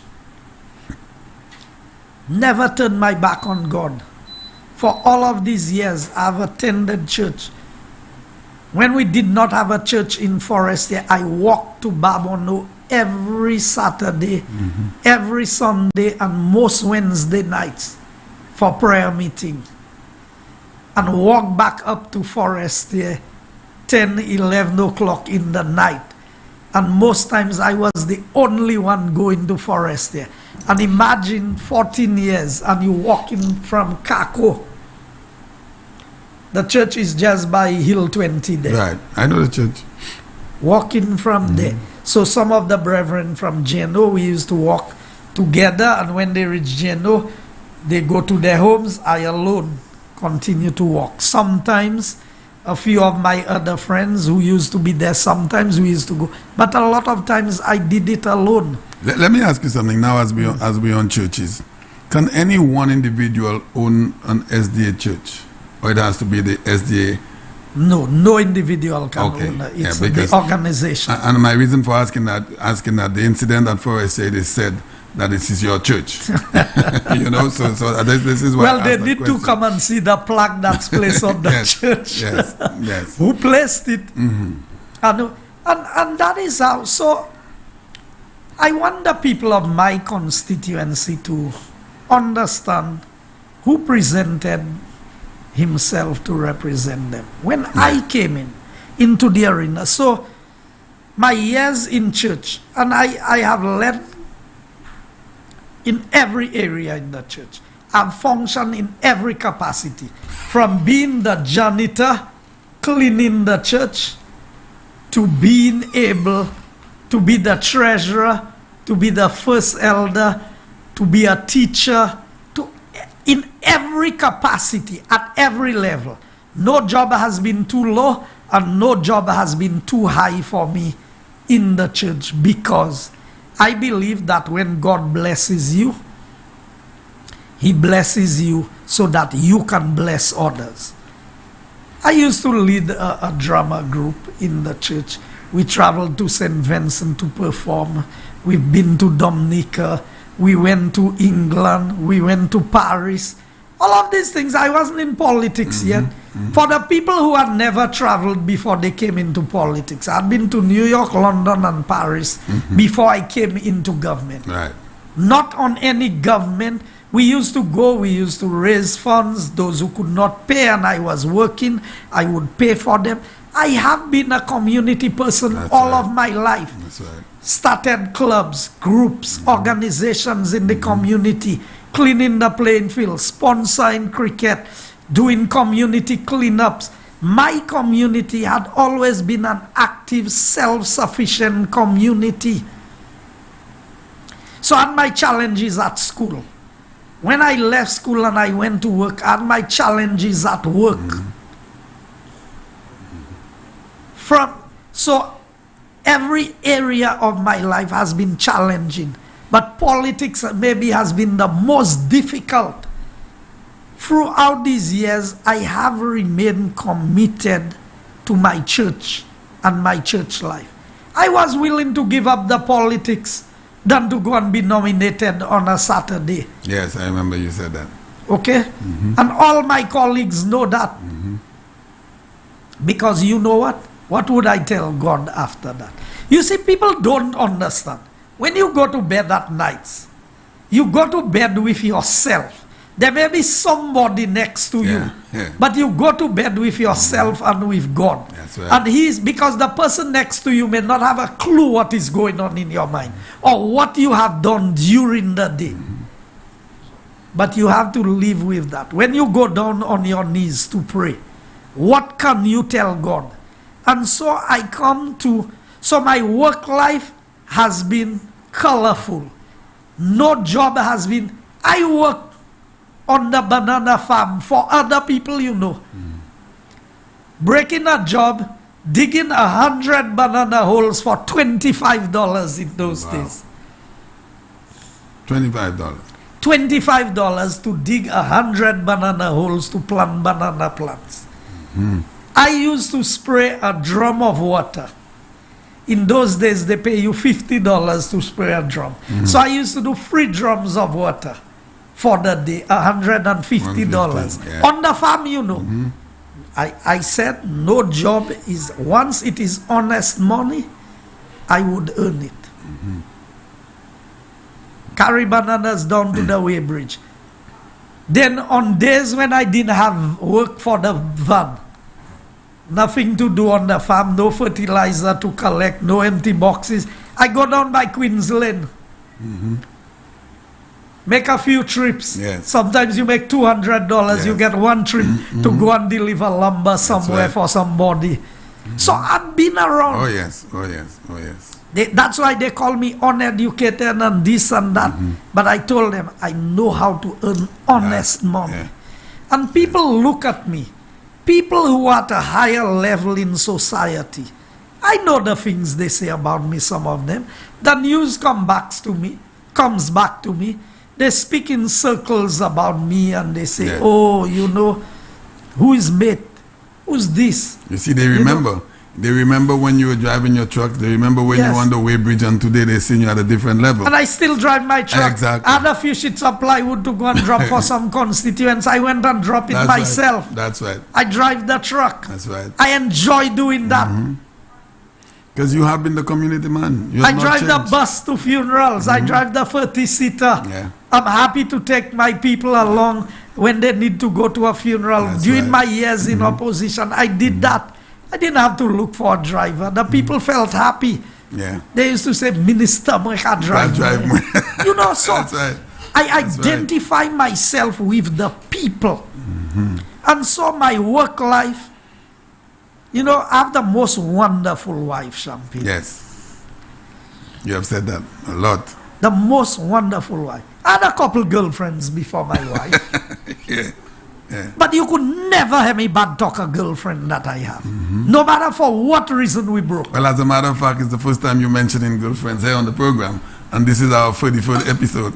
So that's the first time we're hearing about girlfriends. But we don't want to name anybody. No. I'm just saying, Yeah.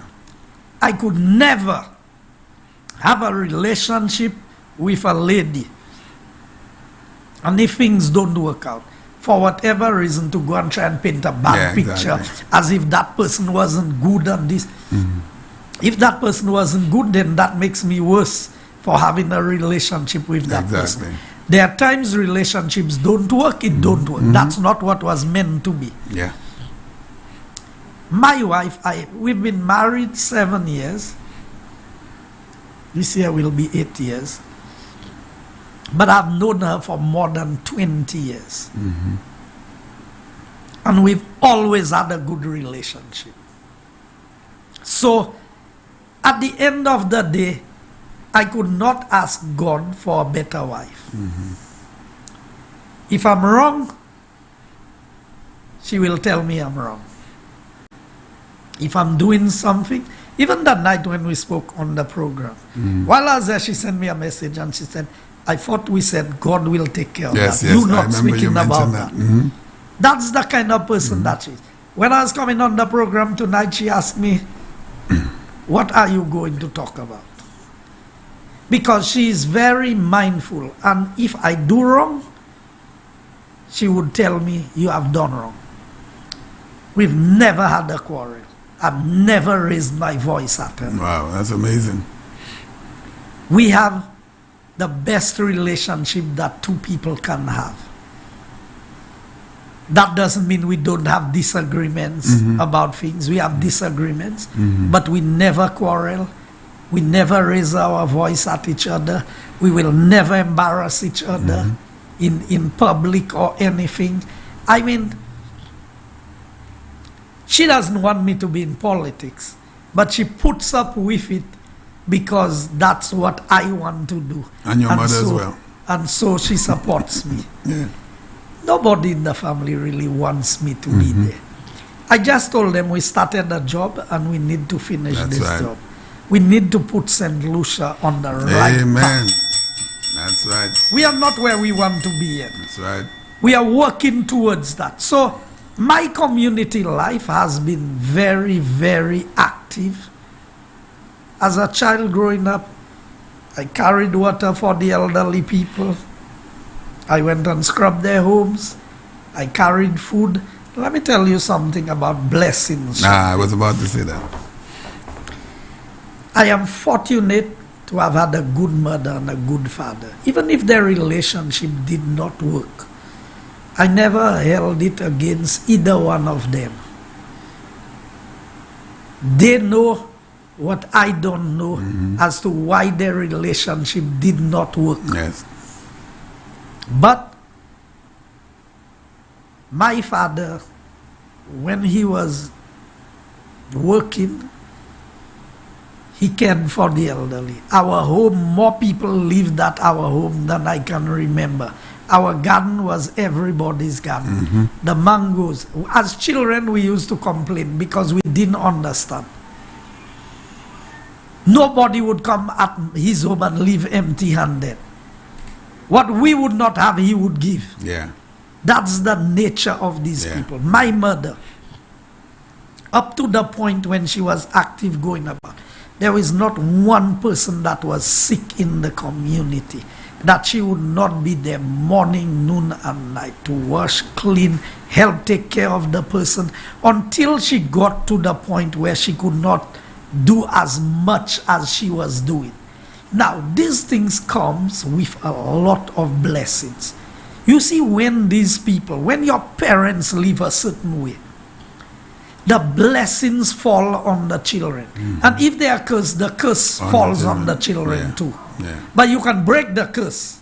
There are ways, and maybe one of these days I will bring Wendy here and she will give the various scenarios of how you can break generational or family that would be curse. a very interesting program. A lot of people would love to hear that.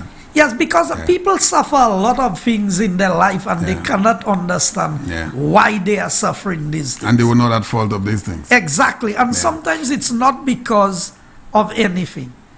Champagne, when I went into the public transport sector, I used to make free trips sometimes. And there's somebody else who's there and has not made one trip. Because you young, you have a new bus, you popular, so everybody come, they flock into that bus if you have a little music. I said, no, that's not fair. So I was one of the first persons who started the first come, first serve system in the public transport sector. And so you know what we used to do? 3 or 4 of us as drivers, we used to go and sit in the vehicle to make it look like It's fooling. it's fooling. Yeah. And as people come in, we get out. And that is how we started the first come, first serve system. Yes, yes. I worked very hard along with Mr. Edwin, Mr. Raggi, Victor Jean-Pierre, Robertson Henry, Robert Gajada. You operated the Bagatelle. Yes, I remember Forestier. you, Bagatelle Forestier. That Yes. is the way. That is way back. I remember. I operated Grosile for a long time. Okay. Too, because I used to do all the school children from Yes. Cap Estate, Redri, Bonte, going to the convent. That's how I got into public transport. When I got in first, it was through that contract. So we started this system. We worked that from scratch. We built a multi-million-dollar industry. If you look at, when the first route bans were issued, there was major protests and strike in St. Lucia. I remember they broke the windscreen of Mr. Willie, Leonard Raggi Willie, Raggi, yes. for putting the route permit on his vehicle. And a lot of that was instigated by the Labour Party. My goodness. You can trust me on this, and I will prove that to you. Yes, Because that was around 1995. yes. I Leading was- up to 97. We had a major bus strike, and then afterwards, we went into the system. Gregory Avril, I think, was the Minister for Communications, Works and Transport. And you know, Champagne, when we accepted the route permit system, Dr. Marilyn Morris, Annette Augustine, these were the people in the ministry. Wilbert King was the PS. Chaos. The police came home. They tell me, stay home. You cannot come down to town. If you come to town, the fellas will kill you. Yeah. And we will not. So make sure you don't leave home. So I said to the fellas, you all think I'm mad for me to go into town in this kind of chaos? Yeah. As soon as the police turned their back and they You're left, downtown. I came downtown. The first bus that you reach when you're coming into town is the Forestier bus That's stop. right. When I reached there, good friend of mine, strong supporter of mine. Yeah. Now, he said to me, if you see you wasn't my friend, I'll be the first person to beat you up. Yeah. But I ain't going to do you anything because we are friends. Yeah. The fellas waiting for you on the VG field, go there. Yeah. I drove straight onto the VG field So why was that hostility towards you? because we had accepted the route permit. Okay. And the drivers were revolting against I remember that. time. I remember that time.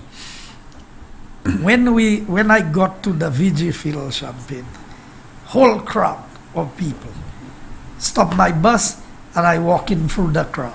And everybody, That's Sir John. Sir John did that in the bullpen. everybody crowded me and they say, Miss Hussein, and Batley.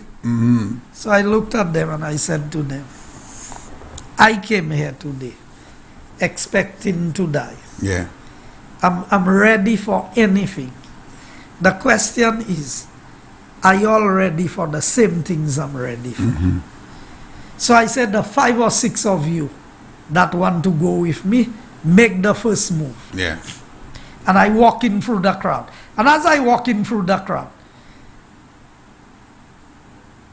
Sir Julian Hunt was parked on the side of the highway because they didn't have the fence in it, the field. That's the old field. Yeah. He had that blue Toyota 4-door, 1010, I think was the number. Still have that number. He stood on the side step of the vehicle addressing the drivers. He was still leader of the Labour Party. Dr. Anthony was not in the equation yet. So I walked straight up to him. And I said to him, you like bus drivers so much.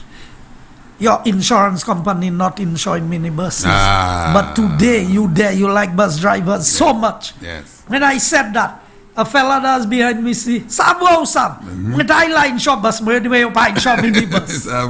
Let me tell you, the whole crowd turned. Just that one statement. The crowd turned. Sir Julian Hunt entered his vehicle when he realized he drove off. Yeah. I entered my vehicle and I drove off. Yes.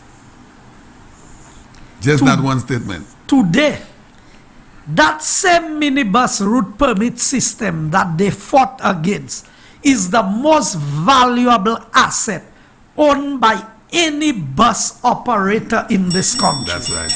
Route permits sell up to $70,000 for one now. Yes. Yes. More than the value of the bus itself.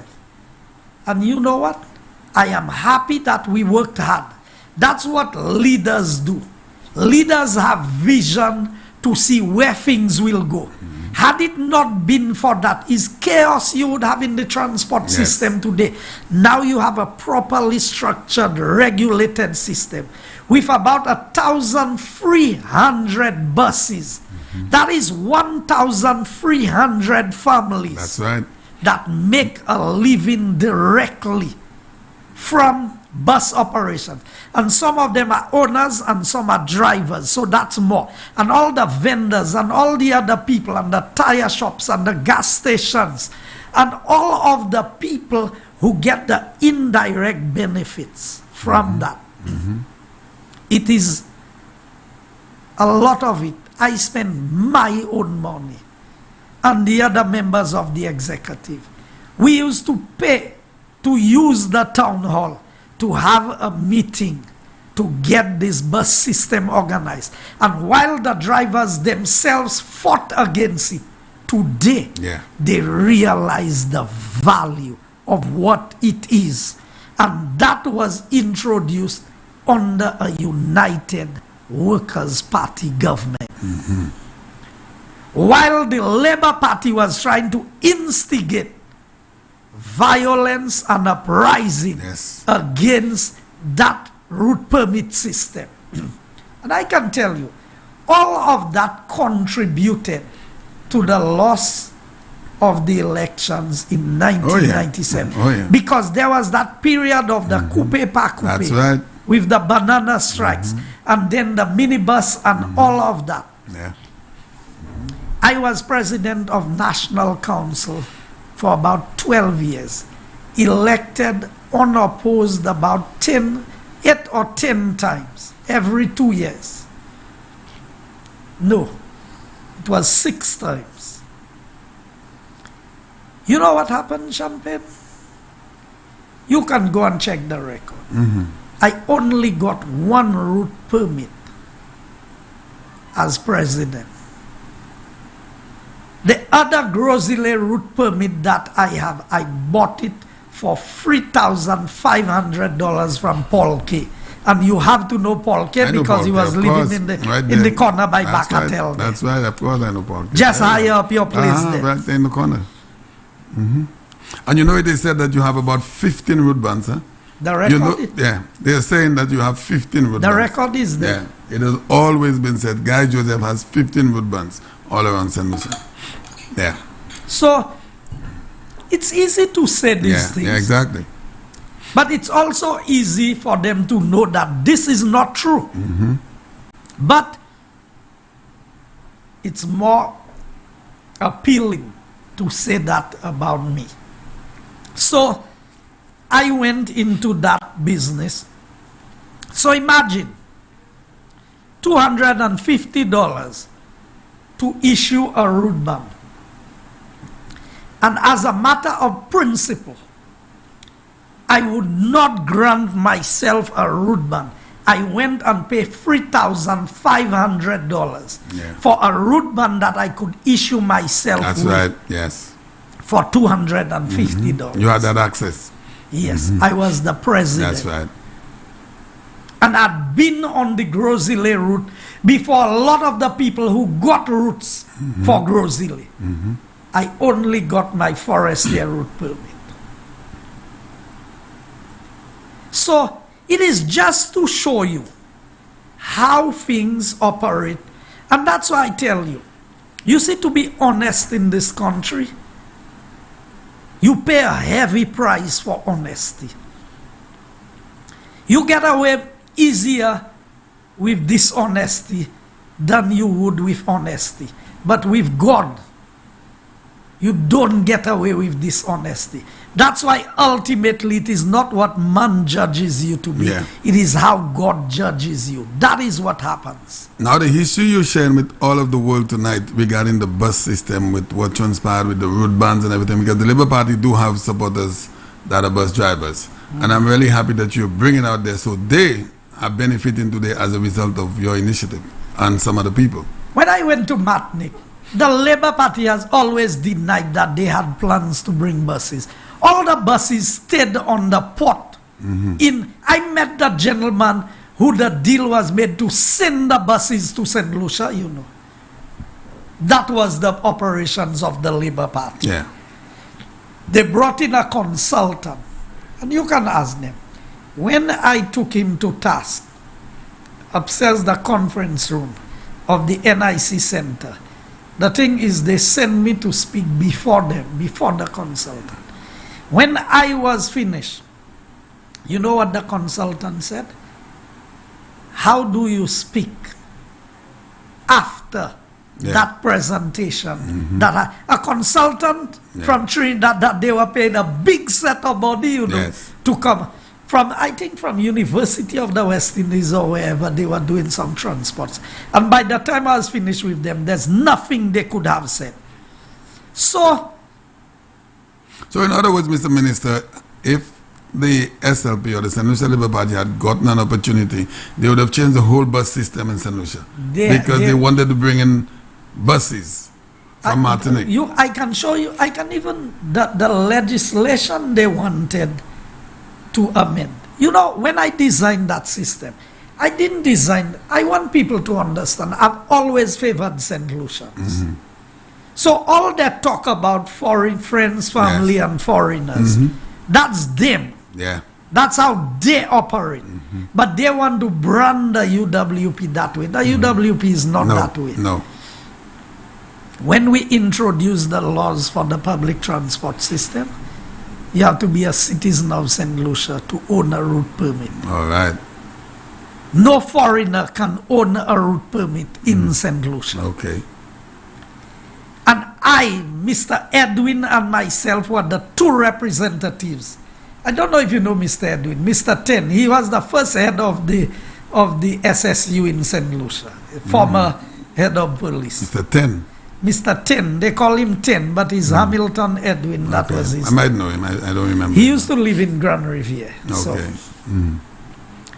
Now, mind you, Mr. Edwin was a chef labor. Mr. Raggy Willie was a chair labor. I know that for sure. And we worked on the same committee. I'm president, and we worked together. And we never brought politics into the public transport. But where was your sector. affiliation at that time? You were with Labour at that time? Labour supporter, Labour... In 92, I supported UWP. Okay. Every election prior to 97, Yes. I supported UWP. Okay. Okay. Always a supporter of Sir John. It's when Sir John brought Vaughan, I told Sir John straight, Yes. bad move. I remember. You And said we had the meeting in Forest and we told him, sir, there's no way we can support that. we That's can right. support that. And that's how I ended up supporting many, sir. In fact, we started supporting Hezekiah and then we went. So coming to the political arena. So I served the National Council for all of these years. And the track record is there to show. I didn't issue myself road bans.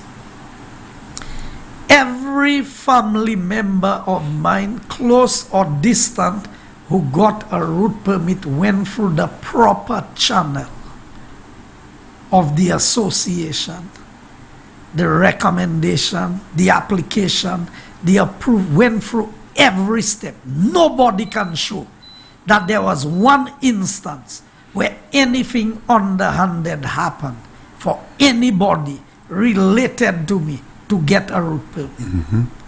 I maintain my integrity in that area. And all the things, that's why I tell you, Labour cannot come up with anything, Champagne. There's nothing they can come and do and say.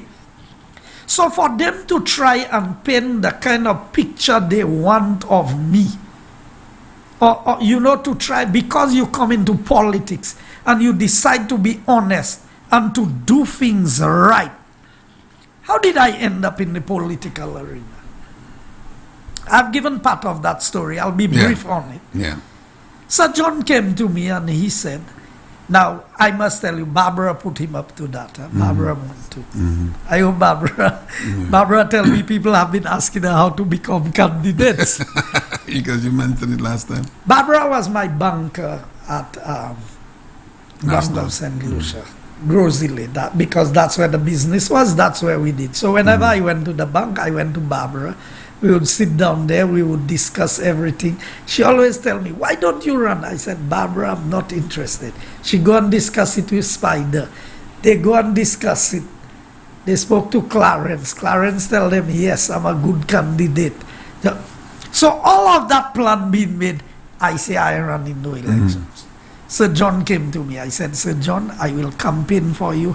I will support you. There were two other persons I went to personally and asked them to run the seat. I will support them. Tell me, no, they not. Sir John tell me, I don't want nobody except you. I said, Sir John, I don't want to run elections. I spoke to my family said, no. So, Sir John tell me, look here, I'm not doing this for myself. I'm doing this for you, for the younger people, for the future generations. He said, I came into politics fighting the Bernards as a young politician. And I don't know if you know the history in of the valley. Mabuya Valley and Sir John and what used to happen there. Yeah. And he said, look at my age, I have to come back to fight a Bernard again. Yes, yes, And I'm asking you to help me. yes. And you don't want to help me. And nobody else can win that seat for me except you. I thought about it and I said, why complain about things if you're not going to do anything? So I comforted myself by saying, okay, if I run and I lose, then I can say I tried my best. Because I hear about polls showing this poll. Yeah. Every poll showed that I could not win Menisa in the elections. Up to 3 days before the elections, the poll that they had out showed that I had not even an outside chance. Yeah. And I can tell you who I think was the pollster, that Springer fella. Had written an article on, I think it was the Voice, to say that I don't have no chance of winning. I Springer, went in. Dennis Springer, no? One of them. Oh, okay.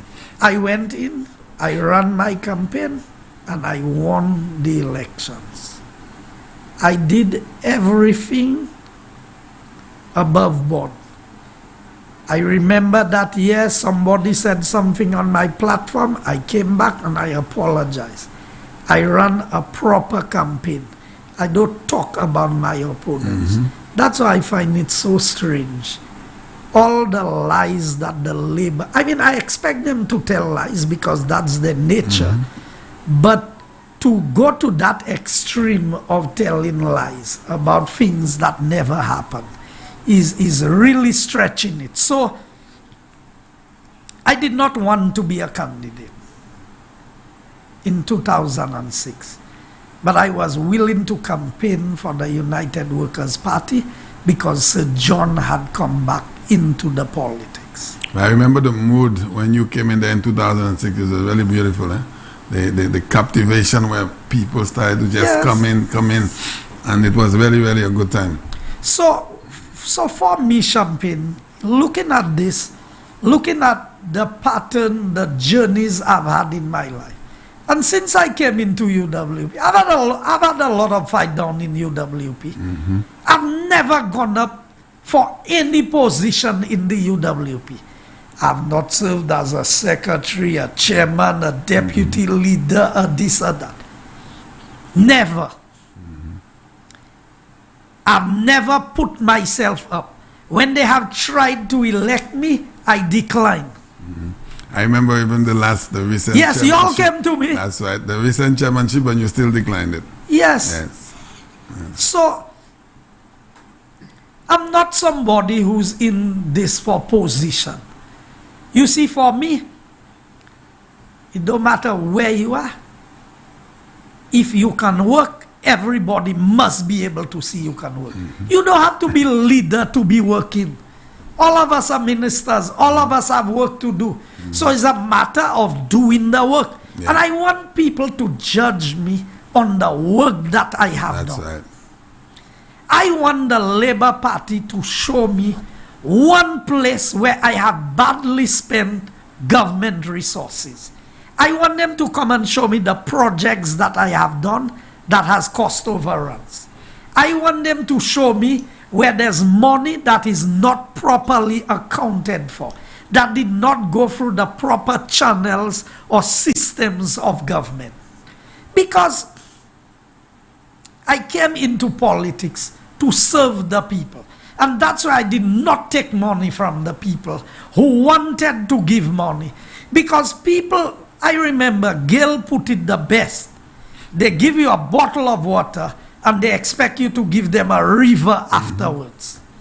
I don't want to owe nobody other than the constituents that have elected me.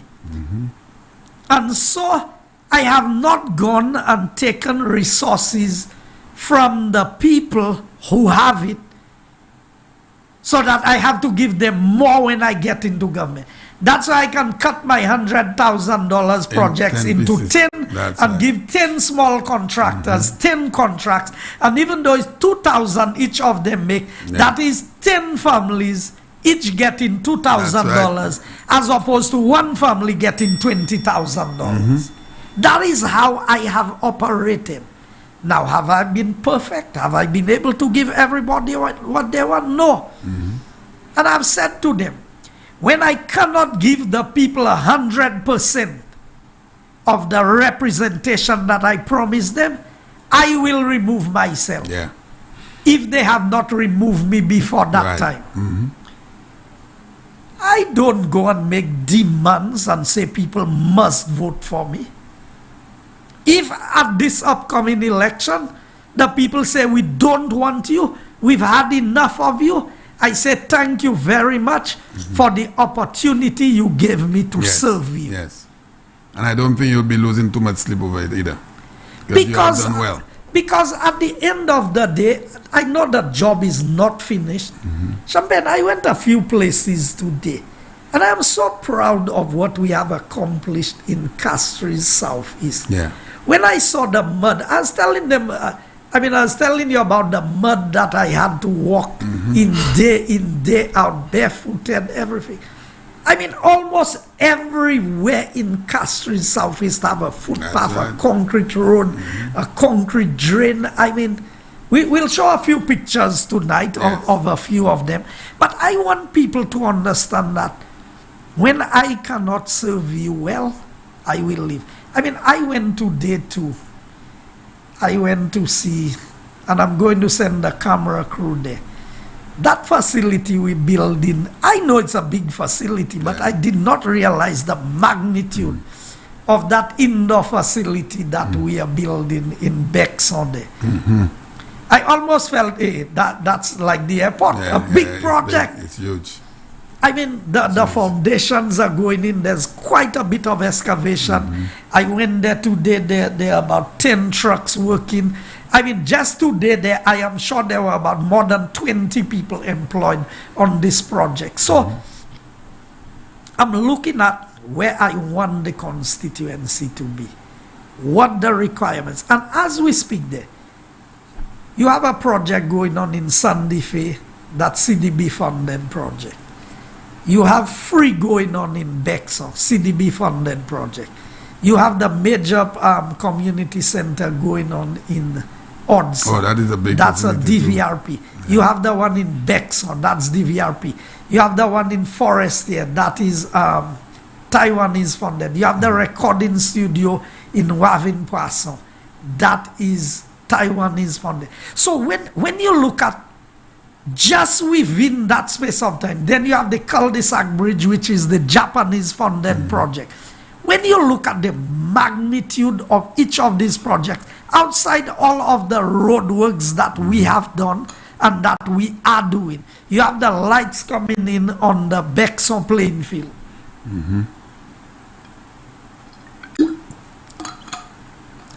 So when you look at all of these, in a year of COVID, in a time when we are struggling, the Bexon market is happening. All of these projects are for the people. The amount of river training, boulder packing, desilting that has been done. In these 4 years, we have done more desilting than the Labour Party did for the 15 years in government. And I challenge them on this. Bring the numbers and let's compare. So, I didn't come into politics just to look after myself. And it would be foolish to think that anybody is in politics and they're not looking after themselves. And when I say looking after yourself, I know everybody will take that and interpret it. You don't fool nobody in St. Lucia. And I want the politician to come and say, you don't manage your resources well. You work for a salary, you don't manage it well. Is the country's money you'll manage well? You have to manage yourself. You cannot issue yourself with a contract. And if you go and put a contract on somebody's name and they don't want to give you the money, they will not give you the money. I want them to come and check my record of performance. Yeah. All my projects are cut up into little bits and pieces, shared among so many people. So, what is there in that for a minister to get a kickback from?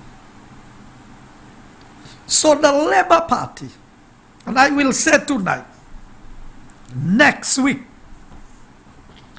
I will give the name of the candidate for the Labour Party who came to me to ask me to try and facilitate a payment of a contract that was on somebody else's name. Because we know it's he that did the work.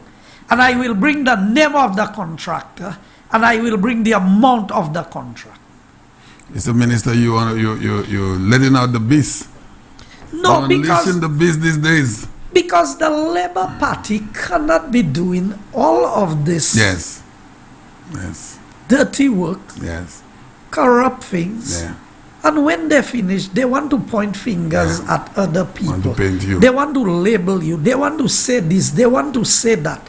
I said that everything the Labour Party have kept me in check more than I have kept myself in check. I cannot get away with anything, Champagne. No, well, we know that. We know that. What other people will get away with, I cannot get away with it. And you know, it is so sad. It is very sad for us as a people that we allow political people or politicians to think for us. So today the Labour Party tell you that person is a devil and you believe that they are devil. Tomorrow they tell you that person is not a devil, they are sin. You believe that they are sin. Well, we saw it right before our eyes. We have been seeing it. How can intelligent people allow people to think for you and to put that garbage in your head and you believe it? My story is there. Go to my community. Find out whether I ever stole anything from anybody. Obscenity is not a word you will hear me using. You see, before I became a Seventh-day Adventist, I used to curse. Really? Yes. Okay. From the time I became a Seventh-day Adventist, you will not hear me. I'm not even tempted to use obscene language. I don't make up stories about people. I give people the benefit of the doubt. Even though you're not my friend and I hear something bad about you, I'm not quick to believe it. That's just who I am. And that's why the people who know me, they love me. The people who are around me, you see my church people, Champagne, I cannot say all of them vote for me, but I know that all of them love me. I know all of them treat me well. All of them deal well with me. Because at the end of the day, they know I've never brought politics into my church. Never. I don't play politics. I don't speak politics. When I'm campaigning, I campaign. I don't go to my church members' homes and play and coming to visit them as a brother and then it's politics I come and talk to with. I don't do that. I think they know me well enough. If they want to vote for me, I don't have to go and tell any one of them, I want you to vote for me. Now, you being this humble servant, this community person that have been involved in your community for decades, how difficult is it when persons come to you, not for favors, for jobs? Now, you are always someone that would listen to what the people have to say of your community, but you are unable to give everybody a job. How difficult it is for you to say to someone, well, man, yeah, there's nothing. That's the most difficult part of the politics. Balancing the needs against what is available. Especially with COVID. It's been very tough. I look at the parents. and the struggles that they have to go through to get the kids to school. That's why I bought as many tablets as I could. I've given as much as I could. We've given a lot of supplies, but it's still not enough. Champagne Castries Southeast is the second largest constituency geographically and population-wise. And that's where I find that the Labour Party has disrespected the constituency by the manner in which they have operated, the candidate, but I didn't come here to speak about that tonight. But you see, in the coming weeks, I will deal with the politics. And I will deal with it in a very blunt way. Because it cannot be right that you're going to continue to attack people for political reasons. I grew up in the community. Everybody in the community knows me. Most of the older folks knew my parents. They know my father. Never stole anything in his life. So at the end of the day, when you look at your upbringing, when you look at the challenges, so my challenges at school, my challenges growing up, like I said, Champagne, we did not have material things, but food, we ate well. The day the pound of meat that was there finished, it could be a chicken, a goat, there's something a sheep, a pig, whatever was there would be slaughtered. That's right. Until it finished. Another one. Every week my father would buy a cow head and some beef.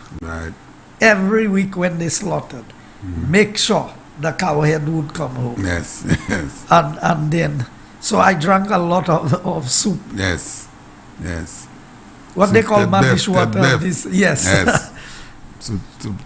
So it was not easy growing up, but I am fortunate that I came from a family who stayed together, a family where the brothers and sisters looked out for each other, and we still look out for each other today.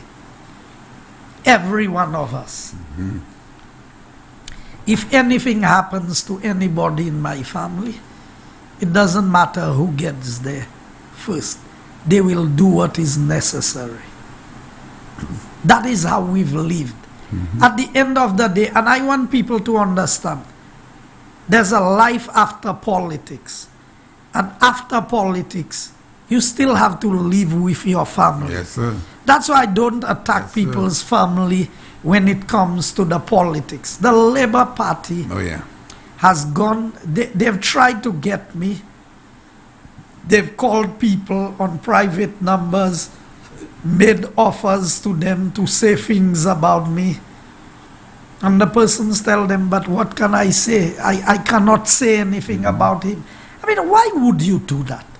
Why would a party who believes that you have earned the right to be in office, that the people should elect you, why would you have to descend to that level to try and convince people?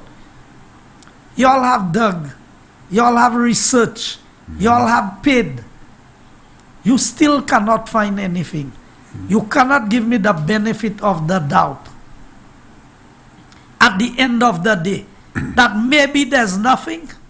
This is why this is the reason for that is because their supporters thrive on that. They like misinformation. They love this kind of propaganda. So the more they bring it out there, is the more that their supporters love it.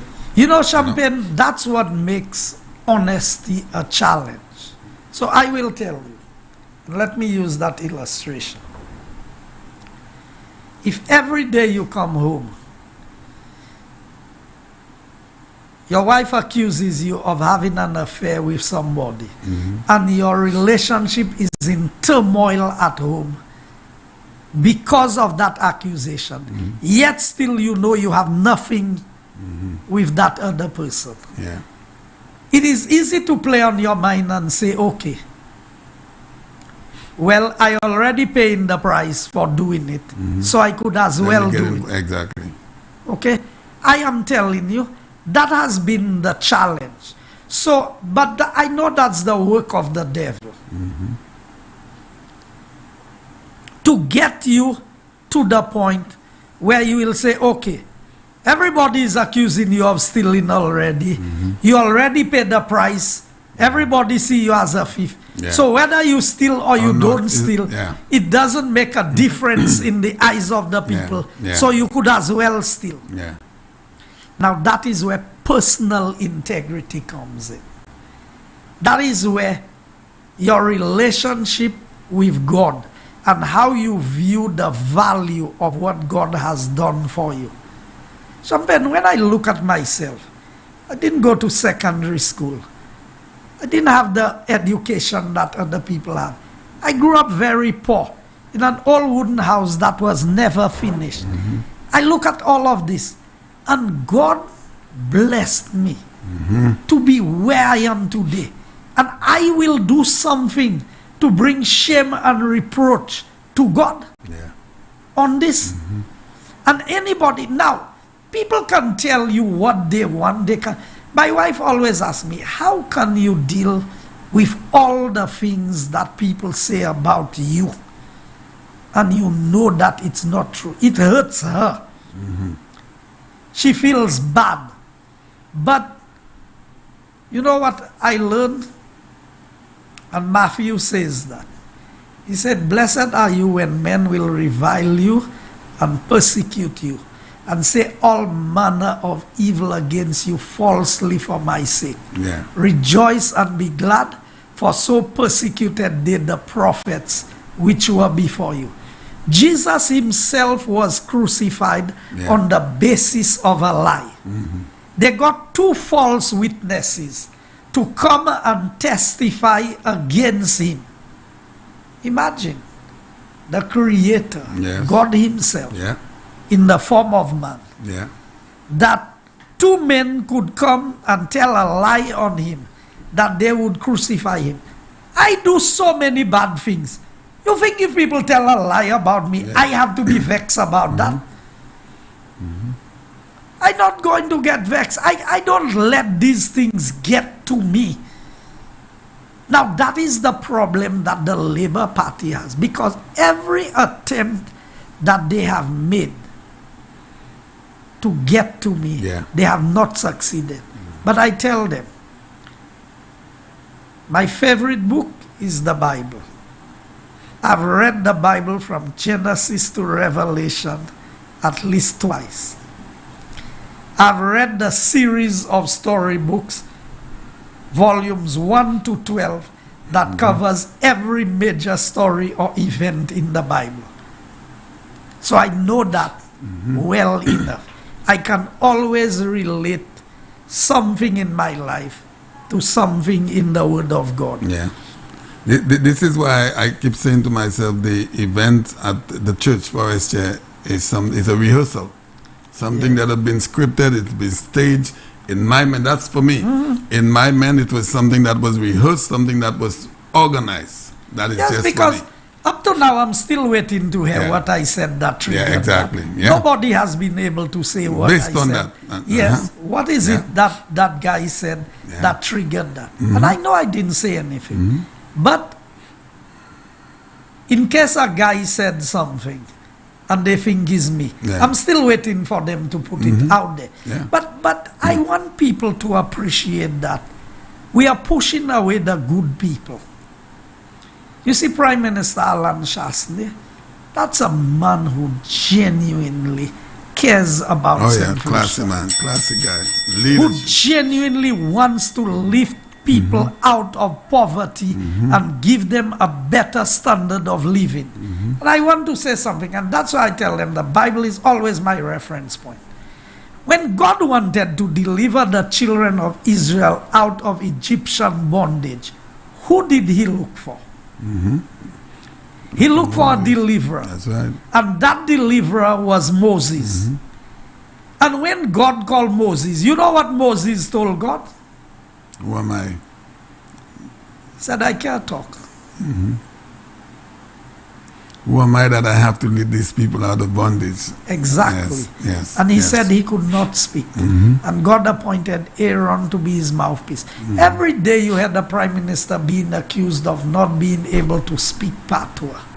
Not being able. You mean so many people that was there. God could. Why did God choose a man who was raised as a prince in the palace of Pharaoh? Yeah, that's right. Great question to ask. You see, I want people to understand. We are not the ones who make the choices for God. God knows the end from the beginning and the beginning from the end. So if we saw everything that God right. saw,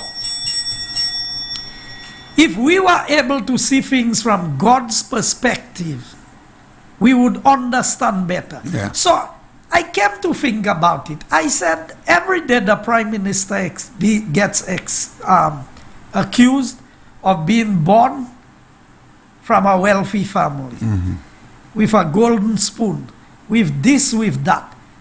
Is that a defect? Does that make him a lesser leader? Does that make him unfit to be a leader? And then I asked myself, when God wanted to raise Moses as a leader, those of us who know the story, the same Pharaoh had made a plan. He said Israel was having too many children. They'll become too powerful and they will overthrow us. So they had passed a decree to kill every male child. Yes. But the midwives were not carrying out what was commanded, because most of the times, in fact, it says, the record says that by the time they came there, the child was born. So God gave the mothers speedy delivery, so that by the time the midwife got there, the child was born already, because they were supposed to kill the child while the child was being born. That was the Pharaoh's command. Yes. Moses somehow had, so by then when the Pharaoh realized, he gave a decree to go and kill all the male children. Moses' mother came up with a plan to put Moses in a basket and seal it with pitch and put it down the river where Pharaoh's daughter was bathing. And then the daughter saw the basket flowing down with the baby Moses in it. And then Miriam, who was Moses' older sister, was there and was following the basket down the river. So when when Pharaoh's daughter saw the basket and drew the basket and saw the baby and took the baby and realized, so then Miriam ran and said, would you like to have somebody take care of the baby? Yes. And she said yes. So she took the baby to the palace. But then, so Moses' mother became the one to take care of Moses growing up on behalf of Pharaoh's daughter. I mean, our God is an amazing God. And that's what people don't understand. The very man who wanted to destroy Moses, God sent Moses for him to raise him in his own palace. Yes, sir. You see how amazing God is? That's why I tell people, I'm not perfect. I don't do everything that God wants me to do. I let God down a lot of times. I disappoint myself. I disappoint him. But he knows my heart. He knows that I genuinely love the people. He knows it's not the position of minister I want. He knows in my heart. And I pray. And when I pray and I tell God, if you see I cannot do better than the fellas that are there, that are going to be elected, don't let me win. As much as I want to win. If I cannot do a better job than them, because what I want is what is better for the people. Now, I love the examples you're making so much between Moses in Pharaoh's palace and our prime minister. Our prime minister, although his dad worked really, really hard, became a successful businessman, grew up in that household, and he himself worked hard as well along with his father. Look at Moses. Moses built Pharaoh's city as an Egypt, as a Hebrew. Okay, this is all the work of God. So let us look at the two. So we have a prime minister that grew up with a wealthy family, so to speak, although he did his special of hard work. What is wrong with that? But that's the What is wrong moral. with that? That's the moral of the story I am highlighting. Yes. It is not what you are born with, Yes. or what you are born without. It is the content of a man's heart. It is what you have in here. How do you feel about people? Yes. What do you feel for people? And every time the prime minister cries, they make it look like they ridicule him. Oh yeah. Oh yeah. But compassion always moves you to be emotional. Because there are men who just want to be. And the best leaders don't fight for leadership. You see the people who are really going to do the work, they don't make a big fuss, you know. It's true. It's true. So when you see fellas fighting to be candidate, fighting to be candidate like that, it's not the people they're so concerned about. Huh? No. It is, what is it that they want, what is so attractive that they want to be there? Now, they can tell me, but so what is so attractive that you want to be there? My track record is there to show that I put my people first. Amen. Today, Labour Party want to talk about putting the people first and this and that. Now, Champagne, we'll have to open the lines. Economy. We must take a few calls. Yeah. We have a quarter to 11. But I really want the people to understand. The illustration that I drew there is to highlight that Israel could not have had a better leader. You know, there was a time when the children of Israel murmured and complained so much about God and what God was not doing for them, and what they complain about the manna, they complain about Egypt when they were in Egypt. The cucumbers and the tomatoes and the things and the onions and garlic that they miss in Egypt and all of this. To the point where God said to Moses, your people. So God did not even refer to them as his people anymore. He said, your people. I will destroy them. I will wipe their name out. I will blot their name out. And you know what Moses said to God? If you're going to blot out their name, blot out mine with them. Wow. Yeah. Moses stood in the gap. Yes. And I know that a lot of people heard about standing in the gap today during the prayer sessions. You know what standing in the gap is? When the Babylonians had invaded Jerusalem, the city was surrounded by a wall. Right. And they had broken a lot of open areas in the wall. So when they were building, after the 70 years of exile in Babylon, they returned to rebuild the walls of Jerusalem. And that is prophetic, but that part of it is literal. So they had 49 years, which is the 7 weeks, and a day represents a year in prophecy. So they came in to build the walls, and then there were two men, Tobias and Sanballat, who was doing everything to oppose rebuilding the walls of Jerusalem. And so the men who were building the wall, because they were under attack, they had the brick and mortar in one hand and they had the spear in the other hand. And during the night, all the open areas, the breaches in the wall, they had men stationed there to protect the city from being invaded.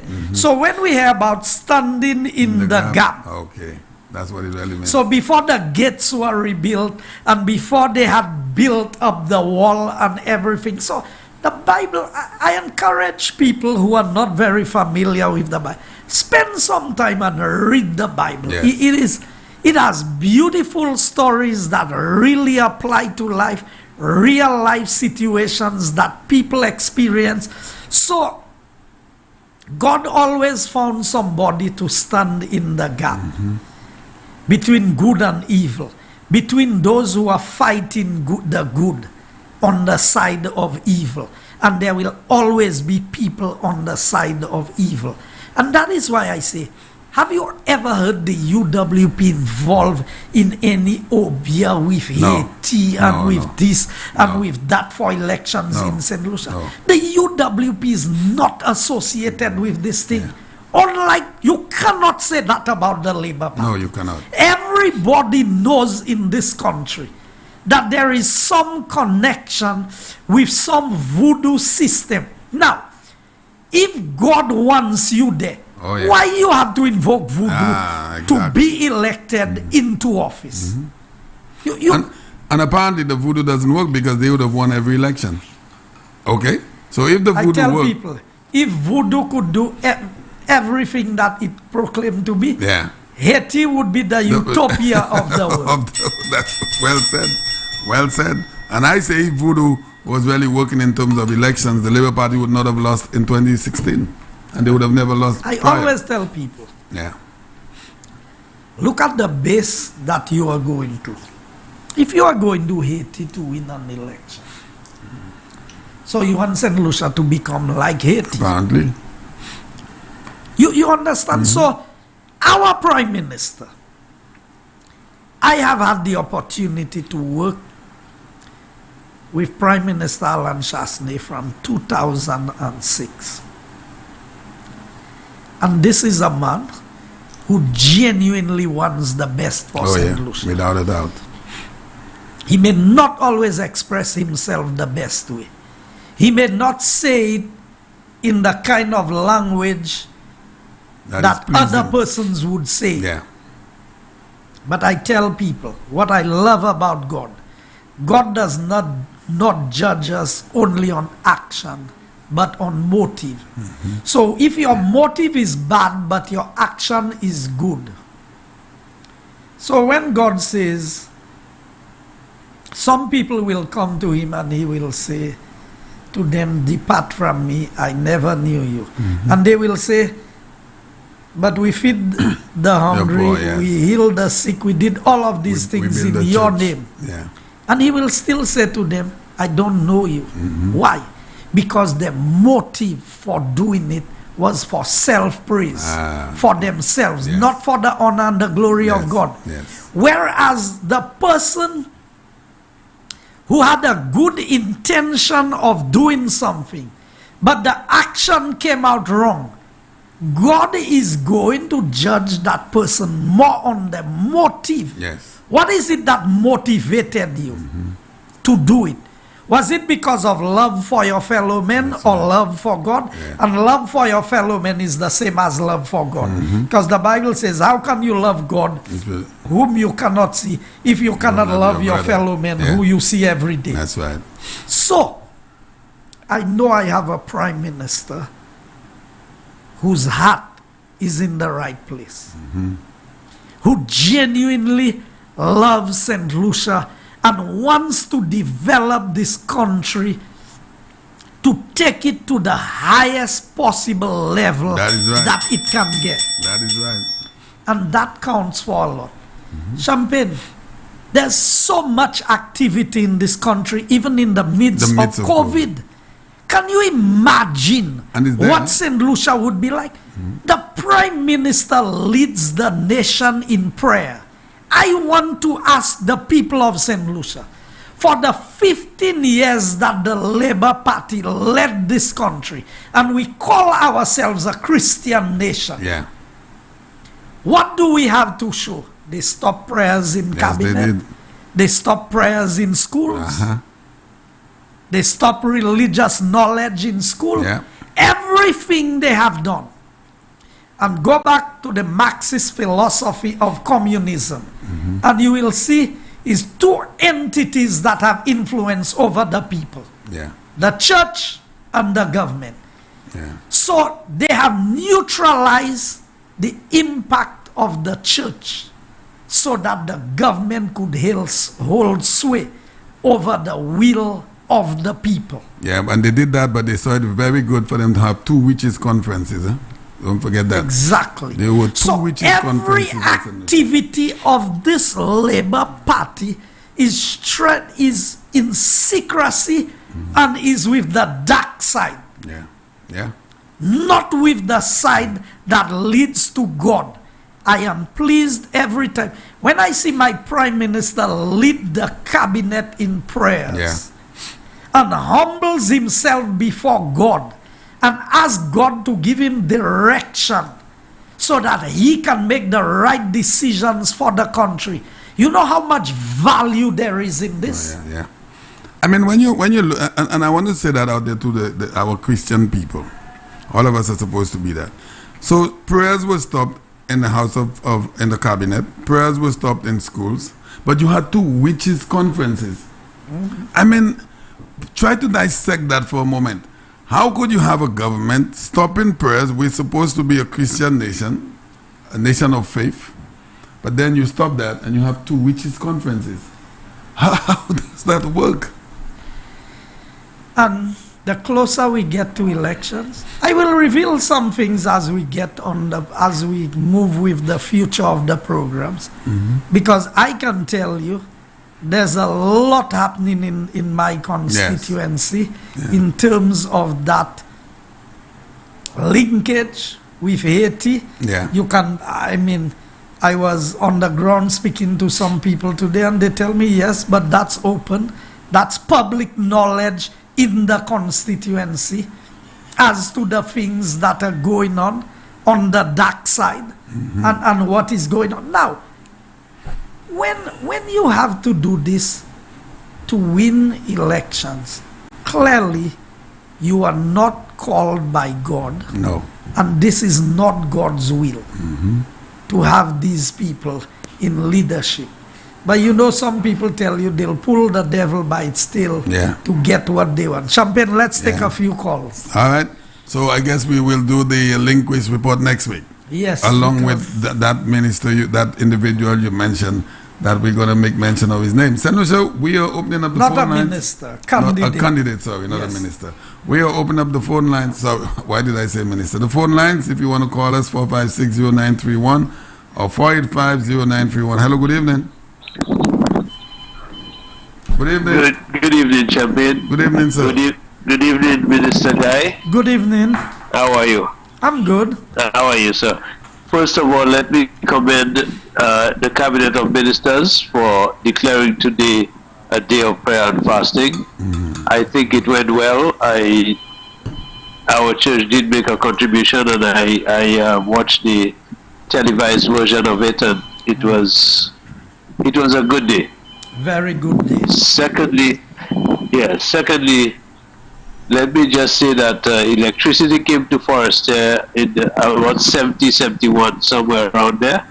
But it got to the main road. It did not get to your area until after 1974.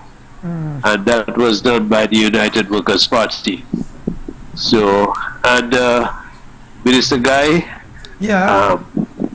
you touched me tonight because your mom took care of my mother before she died. Okay. Before my mother died. She was at home every day. Yep. Every single day. Every time I went up in the afternoon, this was the person I would see home with my mother. Your mother.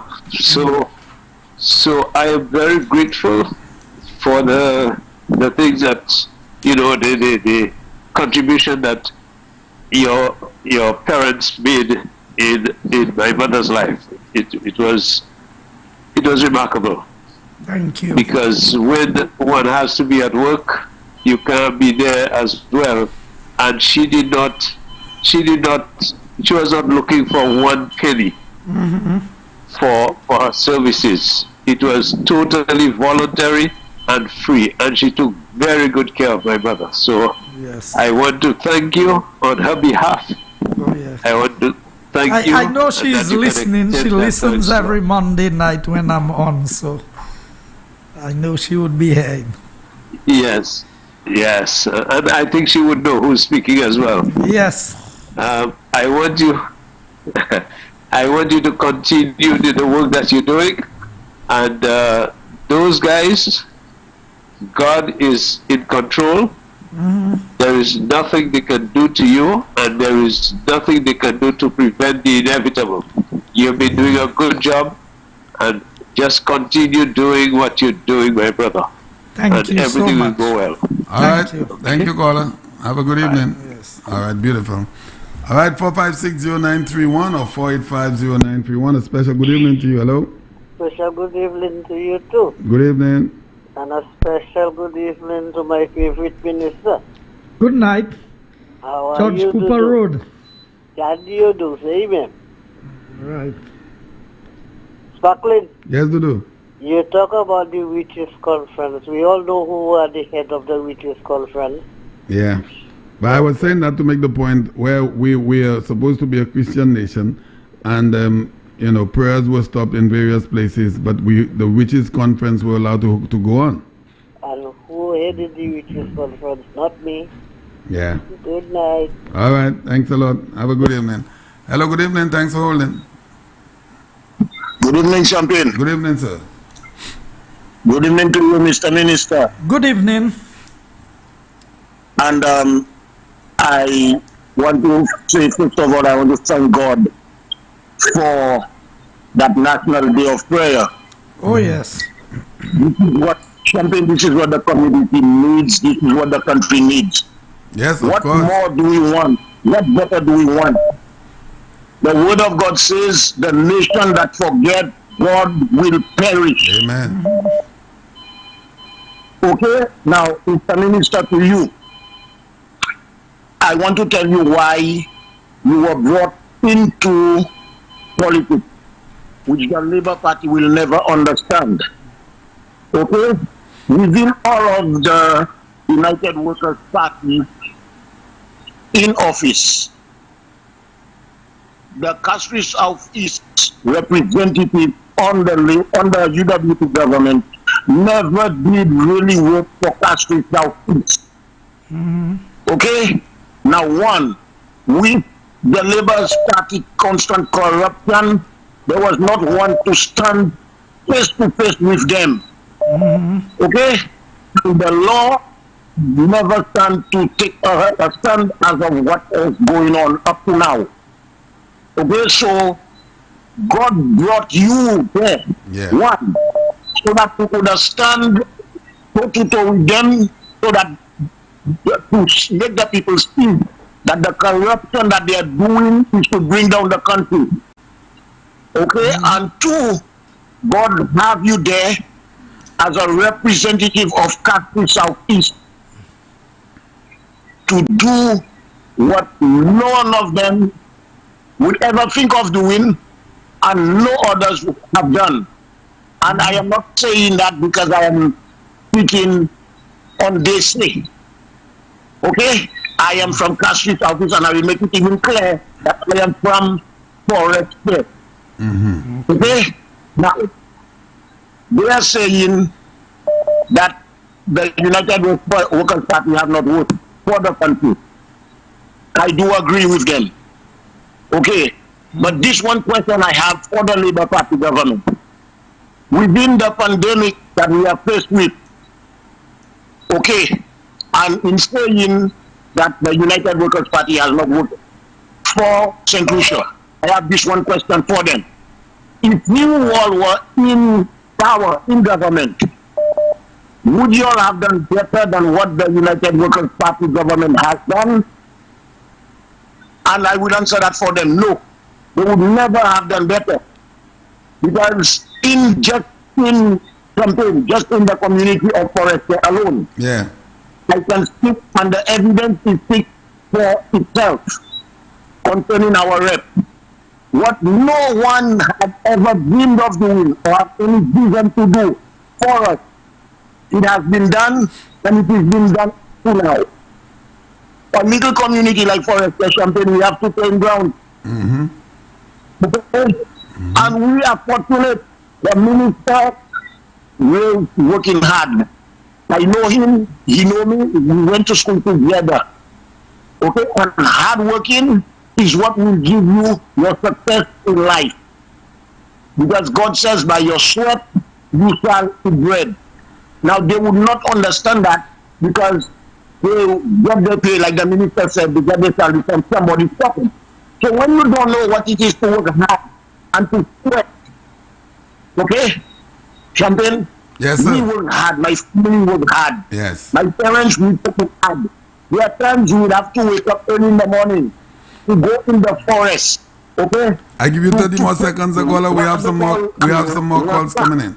Okay, that is concerned. Yeah. And we have to do that thing in the forest and bring it for our parents and to go to school for 9 o'clock. Yes. Yes. And a lot of us face that same kind of. I am saying that whatever they want to say and do, let them. But I want to let them know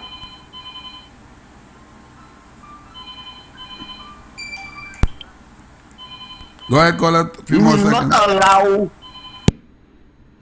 no misunderstanding, no sin to bring down his nation. All right. Thank you, caller. Thanks a lot. We have a few more callers. Thanks. Have a good night. Thank you very much, caller, right. for your support and confidence and relating as a community person. Yes. Because you see, Champagne, all of us can talk about ourselves, but it's the people who grew up with us, That's right. who know you. us, That's right. and who can say who we really are. That is right. Thanks for holding, caller. Good evening. Good night. Hello, good night. Yeah, I want to thank you. Can you speak it just a little louder, please, caller? Yeah, good night. I'll do good night to you. Something else good night to one of the guys here. Yes. And She said good night. to let him know that I'm calling from publicity. And I have been a good job for it. Yes. What I love most that once when I remember he went up he went up, he said that not promising nobody anything, they did promise a bridge to another bridge. And then he did that bridge. Well, And that's in Chocolate City? pardon? That's in Chocolate City? Yes. Uh-huh. And he did not promise nobody anything. But he did promise, and the only person from there, he promised us a bridge. Yes. And he gave us that bridge, and Yeah. I'll never forget that. All right. He gave us that bridge, and I remember we could go to, we had to go that bridge. And we had to come that bridge, and he gave us a bridge. I'm thanking for the good job that he's doing. I need to give a blessing. He and his wife, I just bless her. All right. And that's just right. I'm just thanking for the job he's doing. Don't worry, we're praying for you, Honorable Guy Joseph. Don't worry, God is good. Thank you Amen. so much. All right. Thank you. Thanks a lot, caller. Good night, all right? Bye. All right. Thanks a lot. Thanks for holding. Good evening. Hello. Good evening. Hello. Good evening. Hello? Good evening. Hi, good evening. Hi, Champagne. Hi, Hello. Minister Guy. Hello. Champagne, I think you know who's calling. Yes, the picture is right there. Go ahead. Okay. Yes. Well, you asked me to call when Minister Guy is in. That's right. You called this morning. About the questions I have concerning the ID card. Yes. Because we are traveling, coming down from Florida. I never voted in St. Lucia, and I'm really excited to come home and vote this time. Yes. I'm originally from Bexar, but I live in Florida. Actually, this weekend we are having a little campaign in Florida for Mr. Guy Joseph. All right. Oh, how good! Thank you so much. All And right. you didn't invite me to come and address the people. You know what? You'll have to talk to Claudia Chango about that. Okay. All right. That's my Okay. lady in Orlando. I always say she's in Miami, but she's in Orlando. Yes. We are pretty close. Yeah. So the questions I have is about my ID card. I never voted in St. Lucia. But do you have an ID card? Yeah, that's the problem. She doesn't. No, I don't have an ID card, but I want to know how can I get it done, or how long do I have? Okay, What's so the process like? you are born in St. Lucia. Bexo. Okay, so that should not be difficult. Champagne will, Get the information. if you can send the information to Champagne, I can begin the process. Do you have the St. Lucia birth certificate? Yes, I have all of that. Well, once you have these things, it should not be difficult to get you the ID card at all. But you know what I did online? There is a website where you can go on and put your name, and it can see if you're on a list. I did put my name in there, and my name was there. So if your name is there, then you entitled to vote. Okay.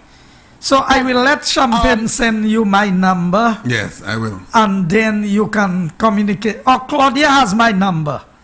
Oh yes, right. Okay. Both Yeah. Claudia and Denise have my number, so you can speak to them, and they can give you my number, and we can communicate from there. Yes. Okay, so most likely this weekend we'll communicate because we're gonna be together. All right. And if you need me to address the crowd, then I can always do that virtually. That's right. No problem. No problem. What are the numbers? What are the Keep on doing your good work. What are the numbers like those who are going to come in to vote in Castries Southeast from Florida? So far I have 1, 2, 3, 4, 5, 6, 7, 8, 9. I have maybe about almost 20 people. My goodness. We might have to send a charter flight for you. That's me, huh? That's what, you know, Minister Guy, we were talking about that. We might need that. And another thing is the quarantine. Yeah. Have you taken your 2 vaccines? Yes, I have. Okay, so we are expecting that there's going to be some, before the elections, we expect some changes with the protocols for the vaccines. So for people who have been taken the double vaccine, so once that is in place, then that should reduce the amount of quarantine time that is required considerably. Even my parents wants to come home, but she's in England. She wants to come home to vote. So yeah. All right. So like the minister said, by God's grace. So by the time you come back, you won't recognize Bexon again, you know. We transform in Bexon, you know. No, I come home pretty often. Okay. I was home 3 times in 2018. Oh, and the last time I came home was in 2019. Okay. Well, there's quite a bit of change from 2019 to now. Now, yeah. I'm telling you, tous les jours, moun ka vle choué moi le Facebook. Oui, ba men yo I kola. keep on telling them I am seeing the work. Exactly. Yeah. Oh, yeah. All right. Well, thanks a lot. So Okay, thank you. some changes will be made before the elections regarding the protocol. So get my number and reach out and we'll talk. Okay, no problem. All right. And Have a thank good you evening. so much. Bye-bye. Bye-bye. Thanks for holding. Good evening. Hello. Good evening, Mr. Minister. Good evening, Champagne. Good evening, sir. Good evening. It will be very short, probably short as a sour. Thank you. The SLP is poison to St. Lucia. Poison. And as the caller said earlier, Mr. Minister, the reason why they don't like you, because they cannot handle you in your house. Let me tell you something. You don't make those guys look like pure little schoolboys, idiots in your assembly, first and foremost. Now, as I said, it's going to be short. They uses you as a decoy. You understand what I'm saying? Mm-hmm. All the illegal stuff they've been doing for years and years and years over. The great man, along with y'all, came and found an empty cookie jar. The cookie jar is filled again. They can't wait to put their hands in the cookie jar again. And I close with this. I used to live in Barbados. And one day, this guy was saying to his grandmother, Grandma, you see him? He's still this. And you see him? He's still that. And you see him? He's still this. And his grandmother asked him, what did you steal? He could answer. The grandmother said, you steal a cow. You steal a cow. What I tell you? Those guys, they fooling solutions all the time. All the time, all the time.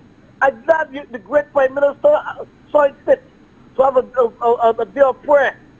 Because that SFP is wicked. We do not need them in the house, period. We do not need them in opposition, nor in government. They need to be out of politics completely. Completely.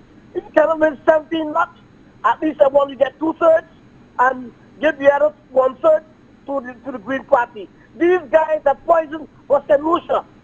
Okay? St. Lucia, I have been asking for months now to give me one good reason why SFP is on the ballot. Mr. Minister, I've been asked that question on all kind of talk shows and on Facebook. And nobody up to this day can give an answer. Nobody cannot answer me. To give me one good reason why the SFP is on the ballot. I know you're going to tell me you're going to go and vote for somebody and you don't know why you don't have a good reason why you voted for them. You ought to be very dumb, backward, and stupid. Have a good night. All right. Thanks a lot, caller. Have a good one. Hello, good evening. Thanks for holding. Hello. Good evening, champion. Good evening to you. Good evening, Mr. Minister. Good evening. Mr. Minister, I'm listening to you there, and I remembered when Sir John launched you in the William Peter Boulevard. Do you remember the name he gave you on stage? No. You remember the Pima Majak? Oh, yeah. When he announced you and he exposed you to the crowd and he said the name is Pima Majak? You cannot remember that? Not exactly. I know the name was used, but I cannot recall exactly who used it. Yeah.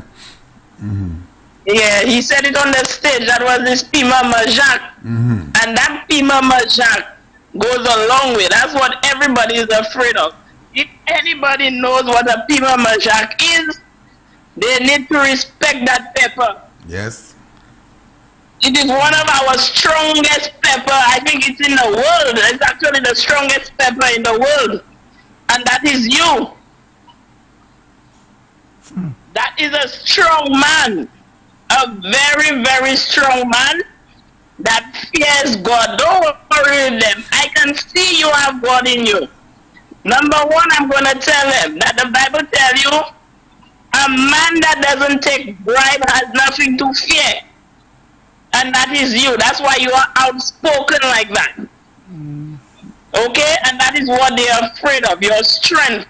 And they will do whatever whatever it takes to get rid of you, like they have been saying. But when you have God with you, you ain't going nowhere. You are staying right there. Well, 15 years later, caller, they have not succeeded, huh? Exactly. So that is the strength of God that is there, not the strength of man. They can do whatever. They can go for the voodoo. They can go for the assassination. They will fail. Because God appoints you there. You know why he puts you there for a reason. All right. Okay? And stay as you are. And the next thing, you're bringing it home. Amen. With a landslide victory. That is right. Have a good night. Thanks a lot, caller. Have a good evening. All right, beautiful. Thanks for calling. Hello, good evening. Yeah, good evening. Good evening, Mr. Champagne and Mr. Minister. Good evening, sir. Jesus said, the world don't hate you, they hate me because I testify of them because their works are evil. The Bible also said the government is upon the shoulder. It was the government that made the rules and crucified Jesus Christ as the government. Anyway, I heard about that root ban you spoke about this evening. But I do not understand the whole, because I was not in St. Lucia then. Why would you pay 200 and go pay 3,000? I don't understand that part. You'll have to explain that to me. No, I bought one from an individual. As opposed, I still want to investigate that root ban. There's something not right with that. I will have to go and investigate that. If we can make it easier for the people. Government is burdensome in this country, in a lot of areas on the people of this country. That's all I want to say. Have a good night. Okay. All right, thanks a lot, Okay, caller. Apparently the caller didn't understand the initiation of the road ban. Maybe he missed it. Hello, good evening. Thanks for holding. Hello? Hello? Good evening. Good evening. Yes. How are you? I'm doing good, thank you. I would like to thank the minister for his coming out and expressing to us how life starts for persons who are successful right now. There are a lot of young people who tend to believe that persons who are successful today will always rich, will always successful. But it takes a lot of hard work, That's right. Sacrifice. perseverance, and not giving up, Yes. And this is what makes the older persons today look successful. And I am happy that the minister came out so that the young persons can see where he came from. Yes. I can remember seeing him one time at a church service. He sat at the back. He seemed to like the back. He sat at the back. And I said, but isn't that guy? And they said to me, yes, that's him. Whenever he's around, he never goes front and shows himself. He sits in a corner at the back, and it's really true. You won't know where, Mr. Joseph, it was actually in Forest Fair where I saw you. But you were doing a good job, and continue doing the good work. When you are appointed by God, He equips you. He has equipped you. Go forward, do what He says, and you will never be conquered. Amen. Thank you so much, You caller. will win your seat. Have a good night. Thanks a lot, caller. Beautiful.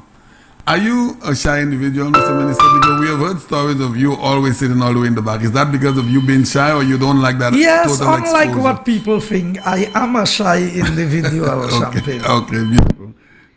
Special good evening to you. Hello. Hello, good evening. Good evening, sir. Champagne, good evening. Good evening, sir. To the minister. Good evening. Yeah.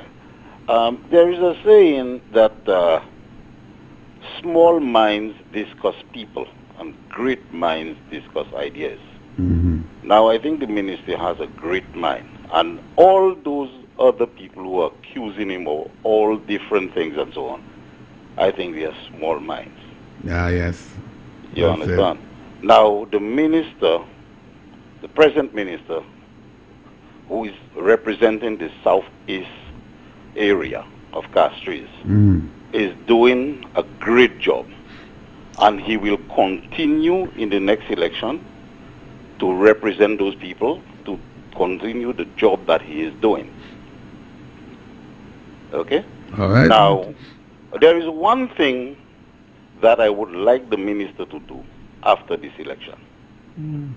There is a report that there is an investigation that was commissioned by the former Minister of Finance. And for many years, they have been accusing the present minister of wrongdoings. Now, I understood that it cost the taxpayers of St. Lucia approximately $3 million. That's what I'm hearing. Yes. Now, if the opposition cannot get the minister guilty of any of those offenses that he's been accused of in that report, I am putting it to the minister to have the former Minister of Finance refund the money into the treasury. I agree with that, caller. I agree. For too long, people have been accused of wrongdoings and with no evidence to back it up. So I am putting it to him that that money must be refunded into the treasury. Yes. You know why? The former government has a reputation of squandering the people's money, and that must stop. It must stop. And I'm putting it to him. The Minister of Finance has to refund that money into the treasury. Now, the other point that the minister was talking about his upbringing and how he came about in his youthful years and so on, and how he was able to achieve and on the trying conditions. I can relate to that because my father was an Indian just like him. Okay. And they are of the hard-working type of people. Now, it is true that they might accuse him of not being educated and having degrees and doctorates. But you know, wisdom is even more important Better than having silver all and this gold. education. Wisdom Now, is much more precious than silver and gold. very good. Yes. Now, I am putting it to them that with all their education, they can never match Guy Joseph in terms of wisdom and ability. Amen. That's right, caller. They can take that to the bank. They could do that. You understand what I'm saying? And this young man is blessed by the Almighty and protected by the Almighty, and they can never touch him. You understand? Yes. So they can do all their talking and all the accusations. It will just slip like water over the dashing leaf. Yes. You all right. understand? Amen. So I want to congratulate the minister for doing a wonderful job so far. As a matter of fact, from the time he entered politics, he has been working in the benefit of the people. And when the people decide they have had enough, they will let him know. But for the time being, now, one of the things I want to congratulate him for, I used to travel every day, commute from work from Castries to the east. Prior to 2016, whenever there was 5 minutes of rain, I had to pass right through Sarot in that old road and so on. You know, wasting time in traffic. As soon as Guy Joseph or the UWP government came into office on June 6th, the rains that came after that, Vexon has never flooded. That is for sure. Take that to the bank, let them know. And these worthless fellas who want to come back and play, they want to govern, there's no place for them. We're not going to allow that, caller. Anyone ever told you you sound just like Alba Baptiste? Was that? Anyone ever told you sound just like Alba Baptiste? I don't know. I was never told that. All right, caller. Have a good evening. All the best. Okay. Hello, good evening. Thanks for holding. Hello, good evening, Shampoo. Good evening to you. Good evening to my rep. How are you? Good evening. I'm doing well. You're doing well. You look well. Thank you. My rep, let me tell you, the Bible says that God is going to raise a standard against the enemy. So you know the Bible just as I do, and we have to rely on God's word because that is what keeps us, and that is what keeps us moving and going forward. I know you have been under attack, but a man in his carnal flesh won't be able to stand the attack of the enemy. You having God in your corner, you are able to stand up because my rep, you have really been taking a lot of pressure from the time you entered politics. And I'm happy you shared your story tonight. You have said it with me. We sat in your office for a very long time and we spoke. And I really saw who Guy Joseph really was. When I have to saying all those things about you, you know, it's really mind-boggling. But the people of Castries South East, we really love you because you have really done a lot. You've really taken care of us. And going into this election, you know, this upcoming election, just remember, in all thy ways, you know, acknowledge God, and He's going to direct your path. Amen. And you are going to be okay. So I just called to give you some encouragement. Thank you so caller. much, caller. All right, have a good night as well. Very much appreciated. Yes, thank you very much. All right, let's continue. Mr. Minister, you tell me when we're going up to midnight. Hello, good evening. Let me see if my wife's on your message. Hello, good evening. Hello, good night. Good night. Yeah. First time caller on your show. Hey, thank you very much. Thank you, caller. Thank you. Good night to Mr. Guy. Good night. Okay. I wish you were representing me in Central Castries. Okay. Honestly speaking, but all I need to tell you, fret not yourself to evildoers. Amen. Thank you. Okay? All right. Okay. All All right. the best. Thank you. You won the other 16 constituencies. Lasha, good evening to you. We have a Hello. wonderful rep in Central. No. I'm just telling her that everybody else. Sarah is of a course. darling of Of her course. rep. And the whoever they send knows that they can't be Her so- heart is for the people. They know that. That is a very compassionate and loving person. Exactly. Hello. Hello, good evening. Good evening. Yes, sir. Brother Guy, Good night. I want you to follow Sir John Compton's step. Bring 2 or 3 or 3 of them for the time of the election, have them in the harbor. What is He said so John Compton brought 2 or 3 warships during election time, so you want to be. Yeah. You understand? And then there is a next party again. I heard on the radio yesterday. The party is GMP, a green. They say they have 5 candidates and they're looking for more candidates. So I don't know whether, I think one of them is from Canaries.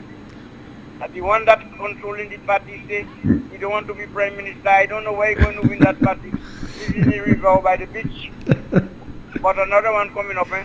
Yeah. They are green. They say they are green. Okay. GMC. What's the name? GMC? All right, thanks a lot, caller. Hello? Hello, good evening. Thanks for holding. Hello? Okay, so we lost this one. Let's take this one. Hello, good evening. Hi, good evening. Good evening, sir. Hi, good evening, Mr. Minister. First time caller. First time caller. Thank you very much. Thank you. Bosijo, Grizzly. And I enjoy watching the shows and the different hosts all throughout the week. Thank you. Great job, everybody. Thank you. And today was a good day of watching the program of the National prayers. prayer, yeah. Yeah. Yes. All right. Thanks a Take lot. care. Thank you, All right, caller. bye-bye. Thank you for calling. All right, beautiful. Hello, good evening. Hello? Hello? Hello? Good evening. Hello, good evening. Yes. Hello, good evening. Yeah, we can Good hear you, caller. Go evening. ahead. We can hear you. Go ahead, caller. Good evening. Good evening, Mr. Joseph again. Mr. Joseph, I listened to you about the tractor. I listened to you about the tractor and the risk that you took with the tractor. And that was so funny.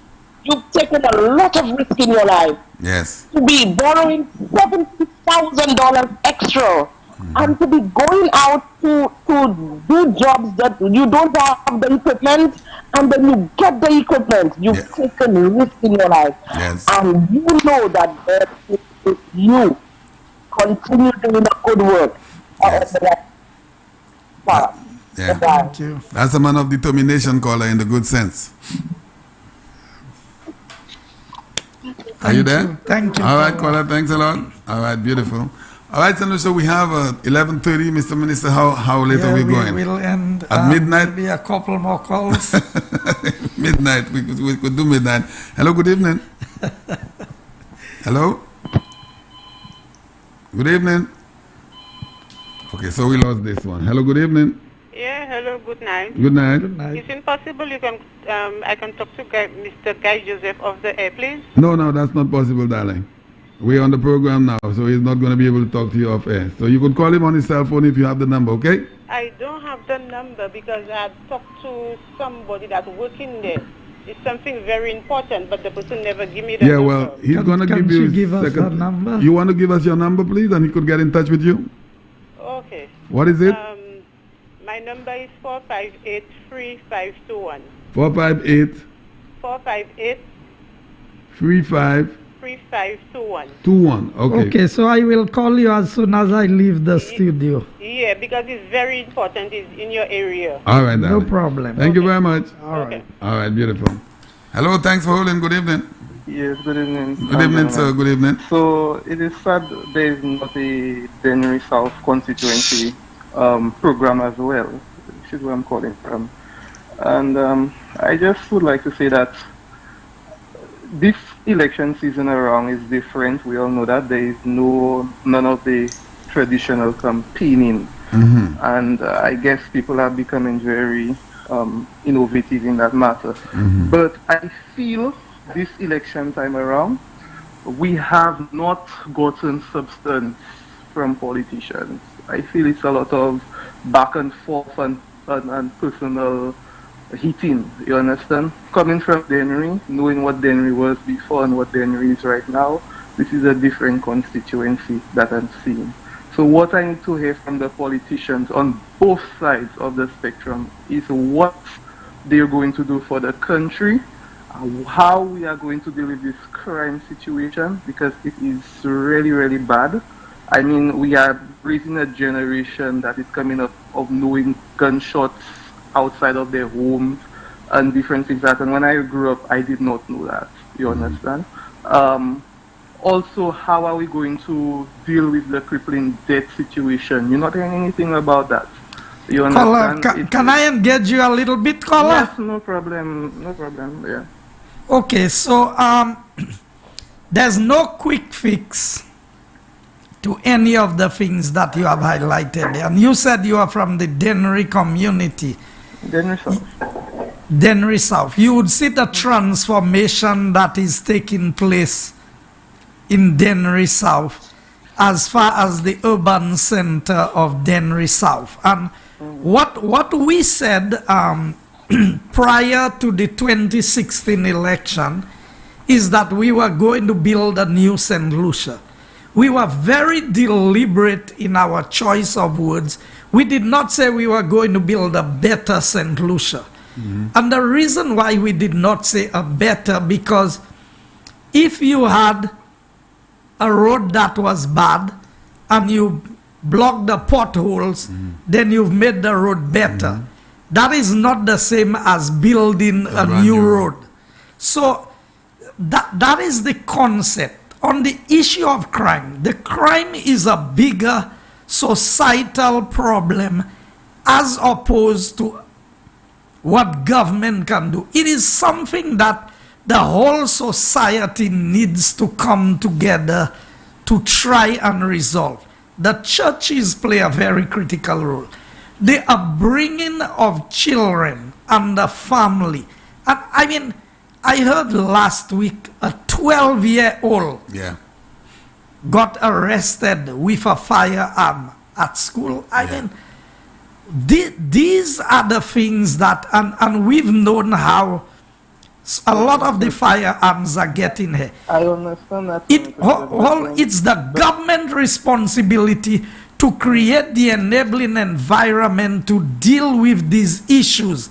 But it must be a collective approach towards solving a lot of these issues. And I understand, but even with government, even with parliamentarians, they pull a lot of weight too when it comes to these issues, because you mentioned the school. The school is somewhere that you can mold a child. You understand? It helps with that. And I'm not saying that the family isn't part of it, but the school is somewhere children get a lot from. They learn a lot from the school, they learn a lot from their peers, they learn a lot from their parents. You understand? And like you rightfully said, prayers have been taken out of the school. And not only prayers, a lot of different things, you understand? You used to have religious knowledge, you used to have a lot of things, you used to have how to act in civilization, how to diffuse conflicts, and a lot of those things. And I believe politicians have understood and recognized the benefits of those things. But yet still you have, how will I say it? You have rules coming in like, you're not supposed to beat children. You're not supposed to do this. You're not supposed to do that. And we're following a system that in their own countries it does not work. You understand? Look at what happens in the States. Look at the massacres that happen. But this administration and the past administration have been taking steps moving away from our traditional model of raising children. Can I tell you why that happens? Because you need the money from them.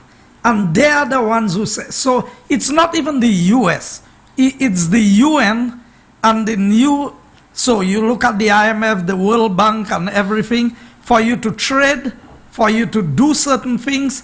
We don't live in isolation by ourselves. There are requirements that you have to abide by. But let me tell you where I see the biggest problem, caller. It is our value system. So I spoke earlier about growing up.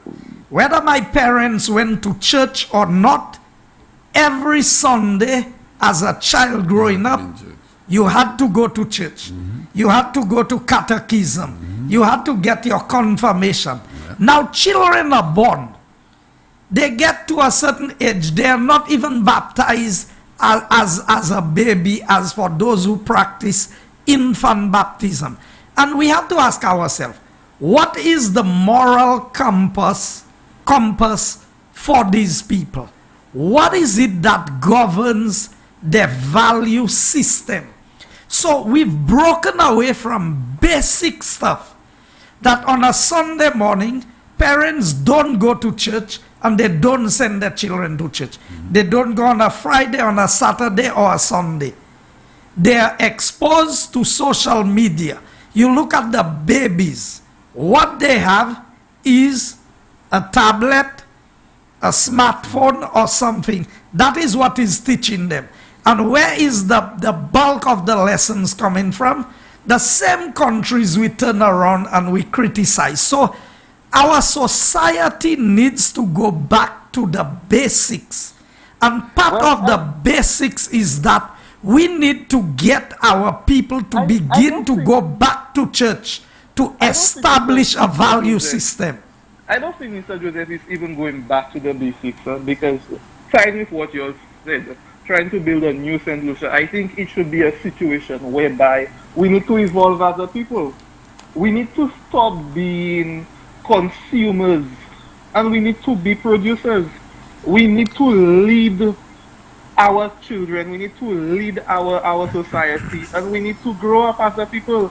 You know, it is 42 years and we keep consuming and consuming and taking in and taking in. We're not growing up as a society. So let me tell you, but look at it. When the PM said all radio stations should play X percentage of our local music, what was the reaction? Who came out and supported him? Who came out in the society and say, let's promote St. Lucia.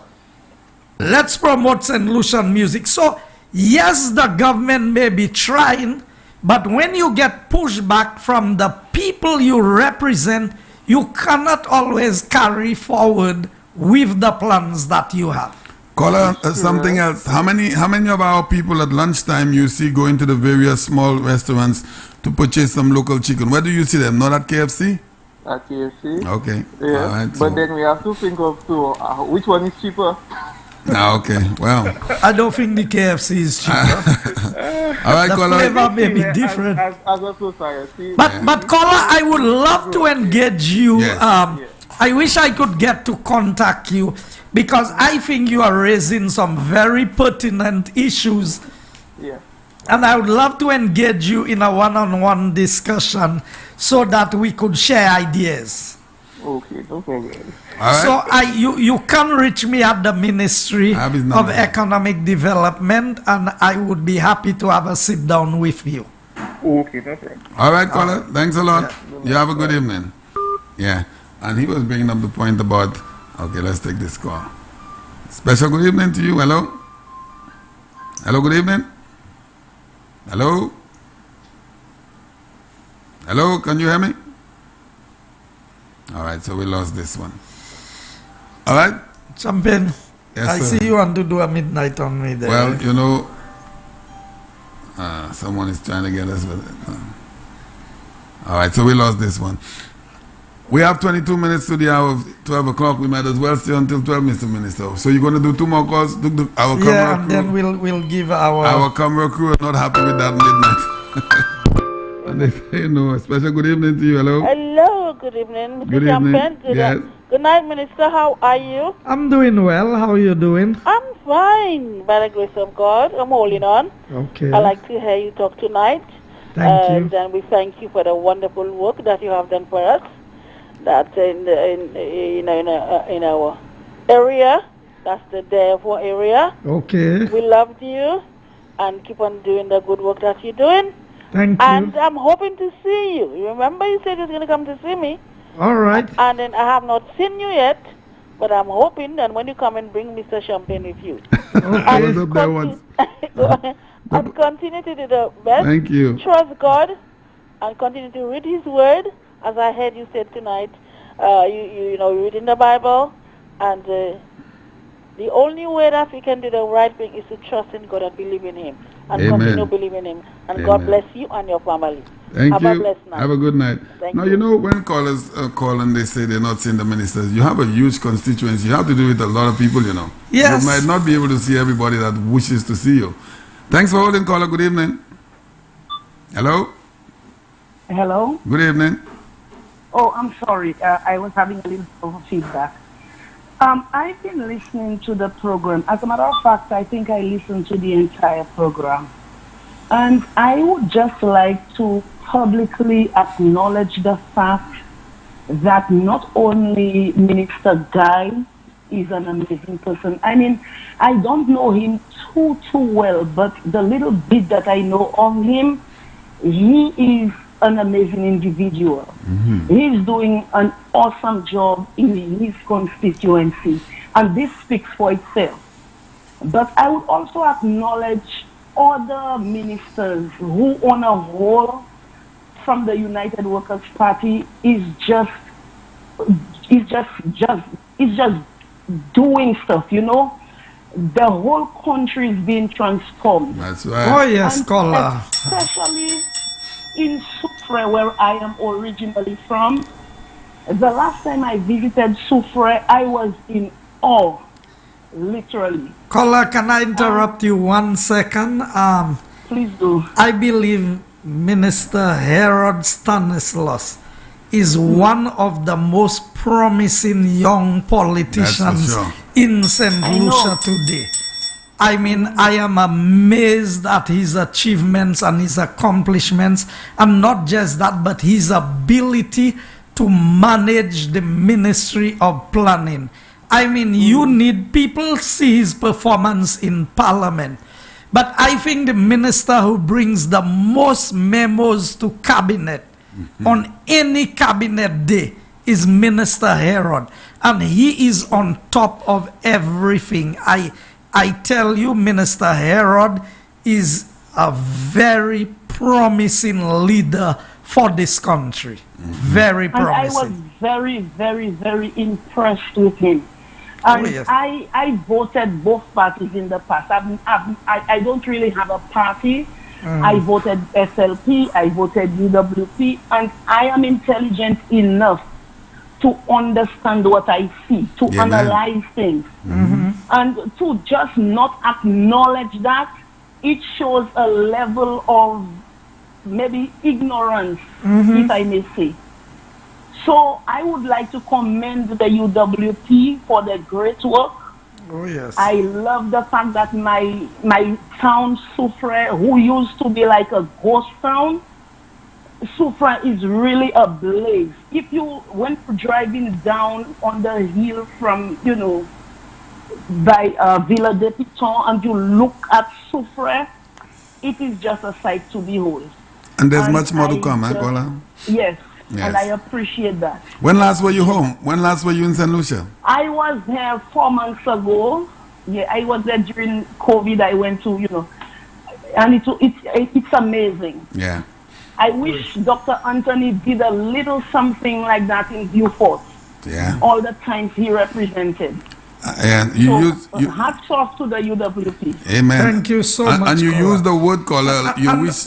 The caller is very right. Yeah. Every single rep That's right. of the UWP have delivered in the constituency. You go to Mikud, you go to Choiseul with Minister Bradley. I mean, Spider in Grosile, Este in Dennery. I mean, Dennery is like a little city now, you know.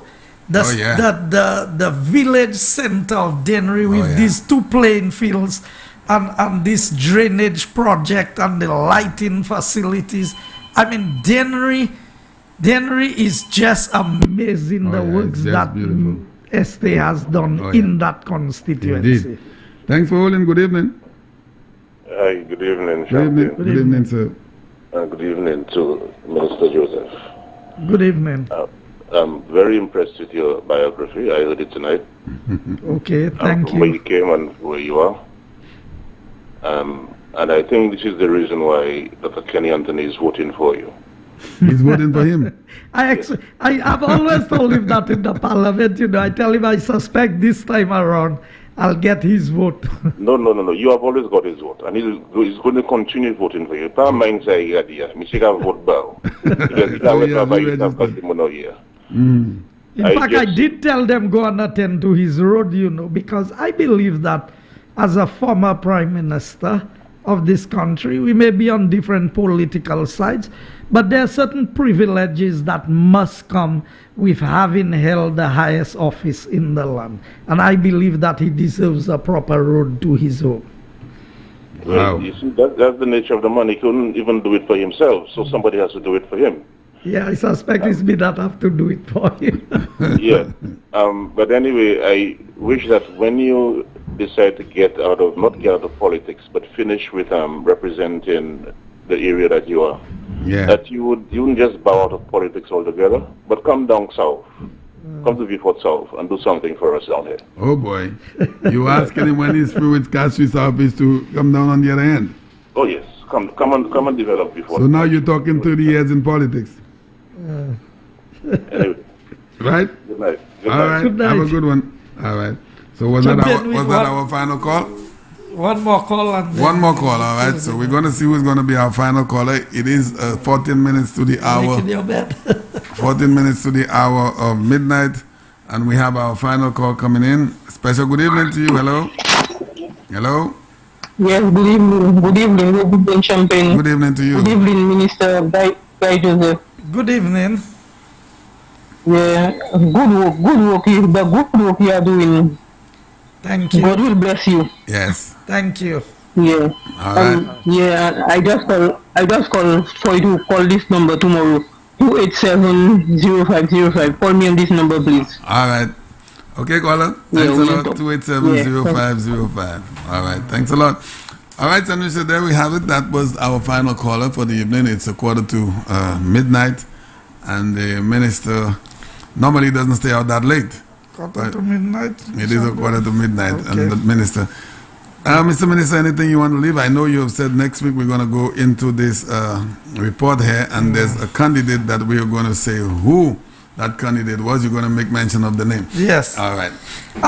Champagne, what I want to say to all St. Lucians who have listened to this program tonight, this is just part of the story. Yeah. This is not the whole story. I just took snippets of parts of my life that I think I can touch on. And I've always said that politics is not an easy business to be into. The biggest challenge you have is to be honest. Because I see all the lies, I hear all the things that are being said. I sit in the parliament and I am able to register the information, and somebody would say something now and 5 minutes later when you challenge them on a point of order, they would say that's not what I said. And I usually take my notes when I am there. What I want to say to the people of St. Lucia is do not allow politicians to think for you. Not me, not the Prime Minister, not anybody else. We have grown sufficiently as a society.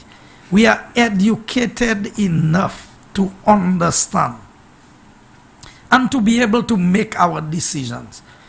A fellow politician cannot tell you somebody is so bad today and nothing has changed about the person other than the political party, and all of a sudden they tell you that same person is now so good. Yeah. Or that person who was so good today is all of a sudden so bad because they changed political parties. I mean, the Labour Party is, I cannot find the information to describe how they think that they can continue to think for the people of St. Lucia. And they have tried to paint a certain picture of me, which is nothing close to who I am. And everybody who deals with me, everybody who I've dealt with, knows that I am not the person that the Labour Party is painting that picture of. I came here tonight. I know I've focused a lot of the program on me because I want the people to know who it is. You've dealt with me more on the political front. I have come and I've presented myself as a candidate, but a lot of my background, I don't pretend. I cannot come and tell you lies about myself or about other people. I want to be honest and truthful to the people. And even when the truth is not convenient, I know just during the week I had a conversation with a gentleman who came to the office to see me, and I told him, why are you coming to me? Because I'm in authority. I said, no, there's a process.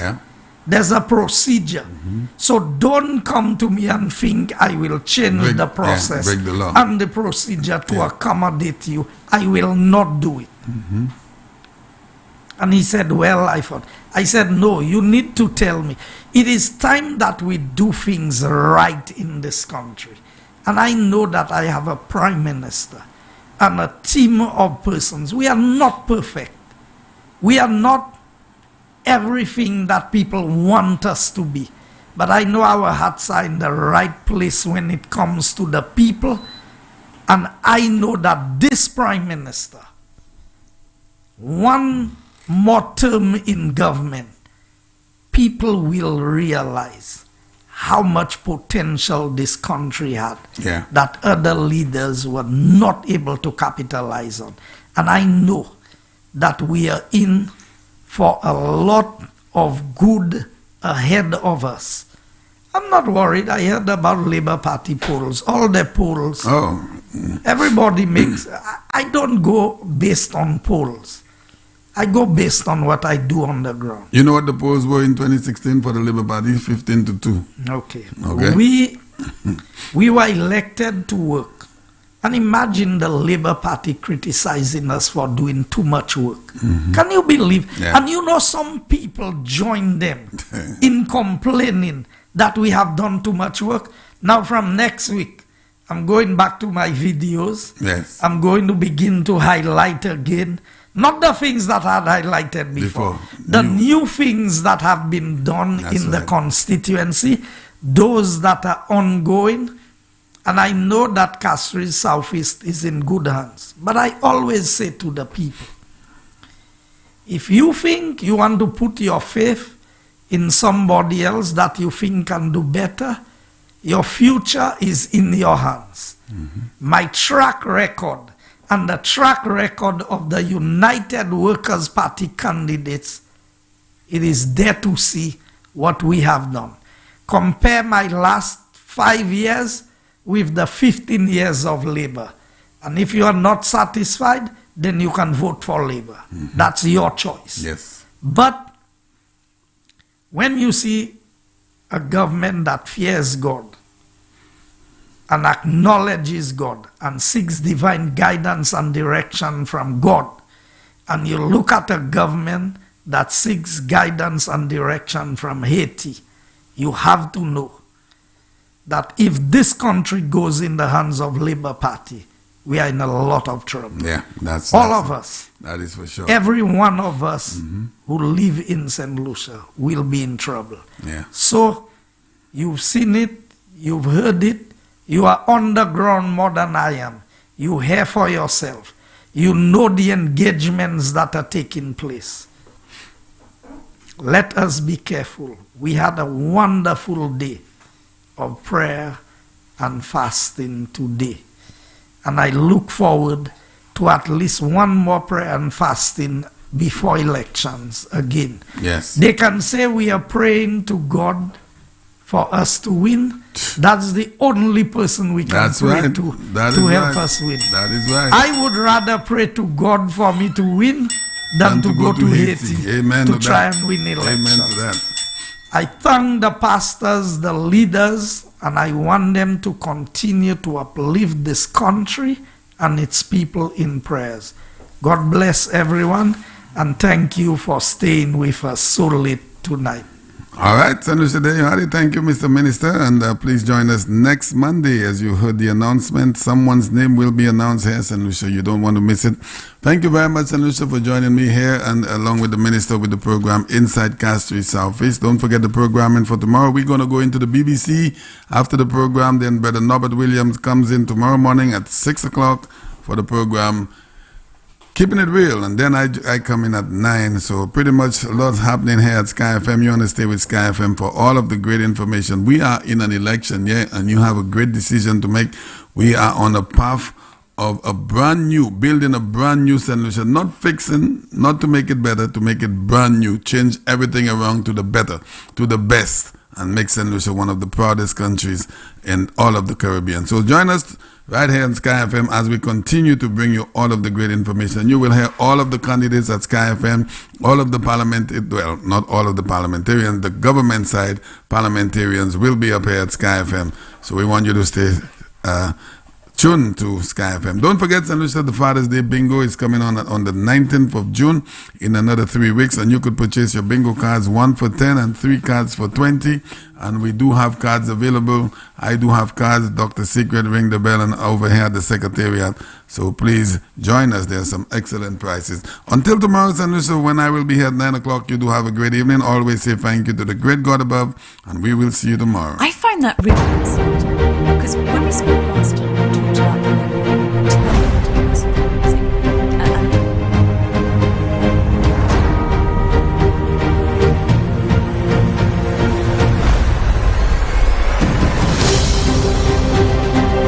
the character of our country tomorrow depends on the extent to which our young people are equipped to assume the mantle of responsibility. To place emphasis on the youth is to articulate an act of faith in a better tomorrow for our people. The late Louis George, Education Minister. It is my responsibility to tell the stories and to relate the realities of substance, leadership, and perseverance, bringing you the evidence of good governance, transforming lives, the literature and principles, performance, importance, and brilliance of the United Workers' Party. I am Diana Williams, and this is the UWP Working for You.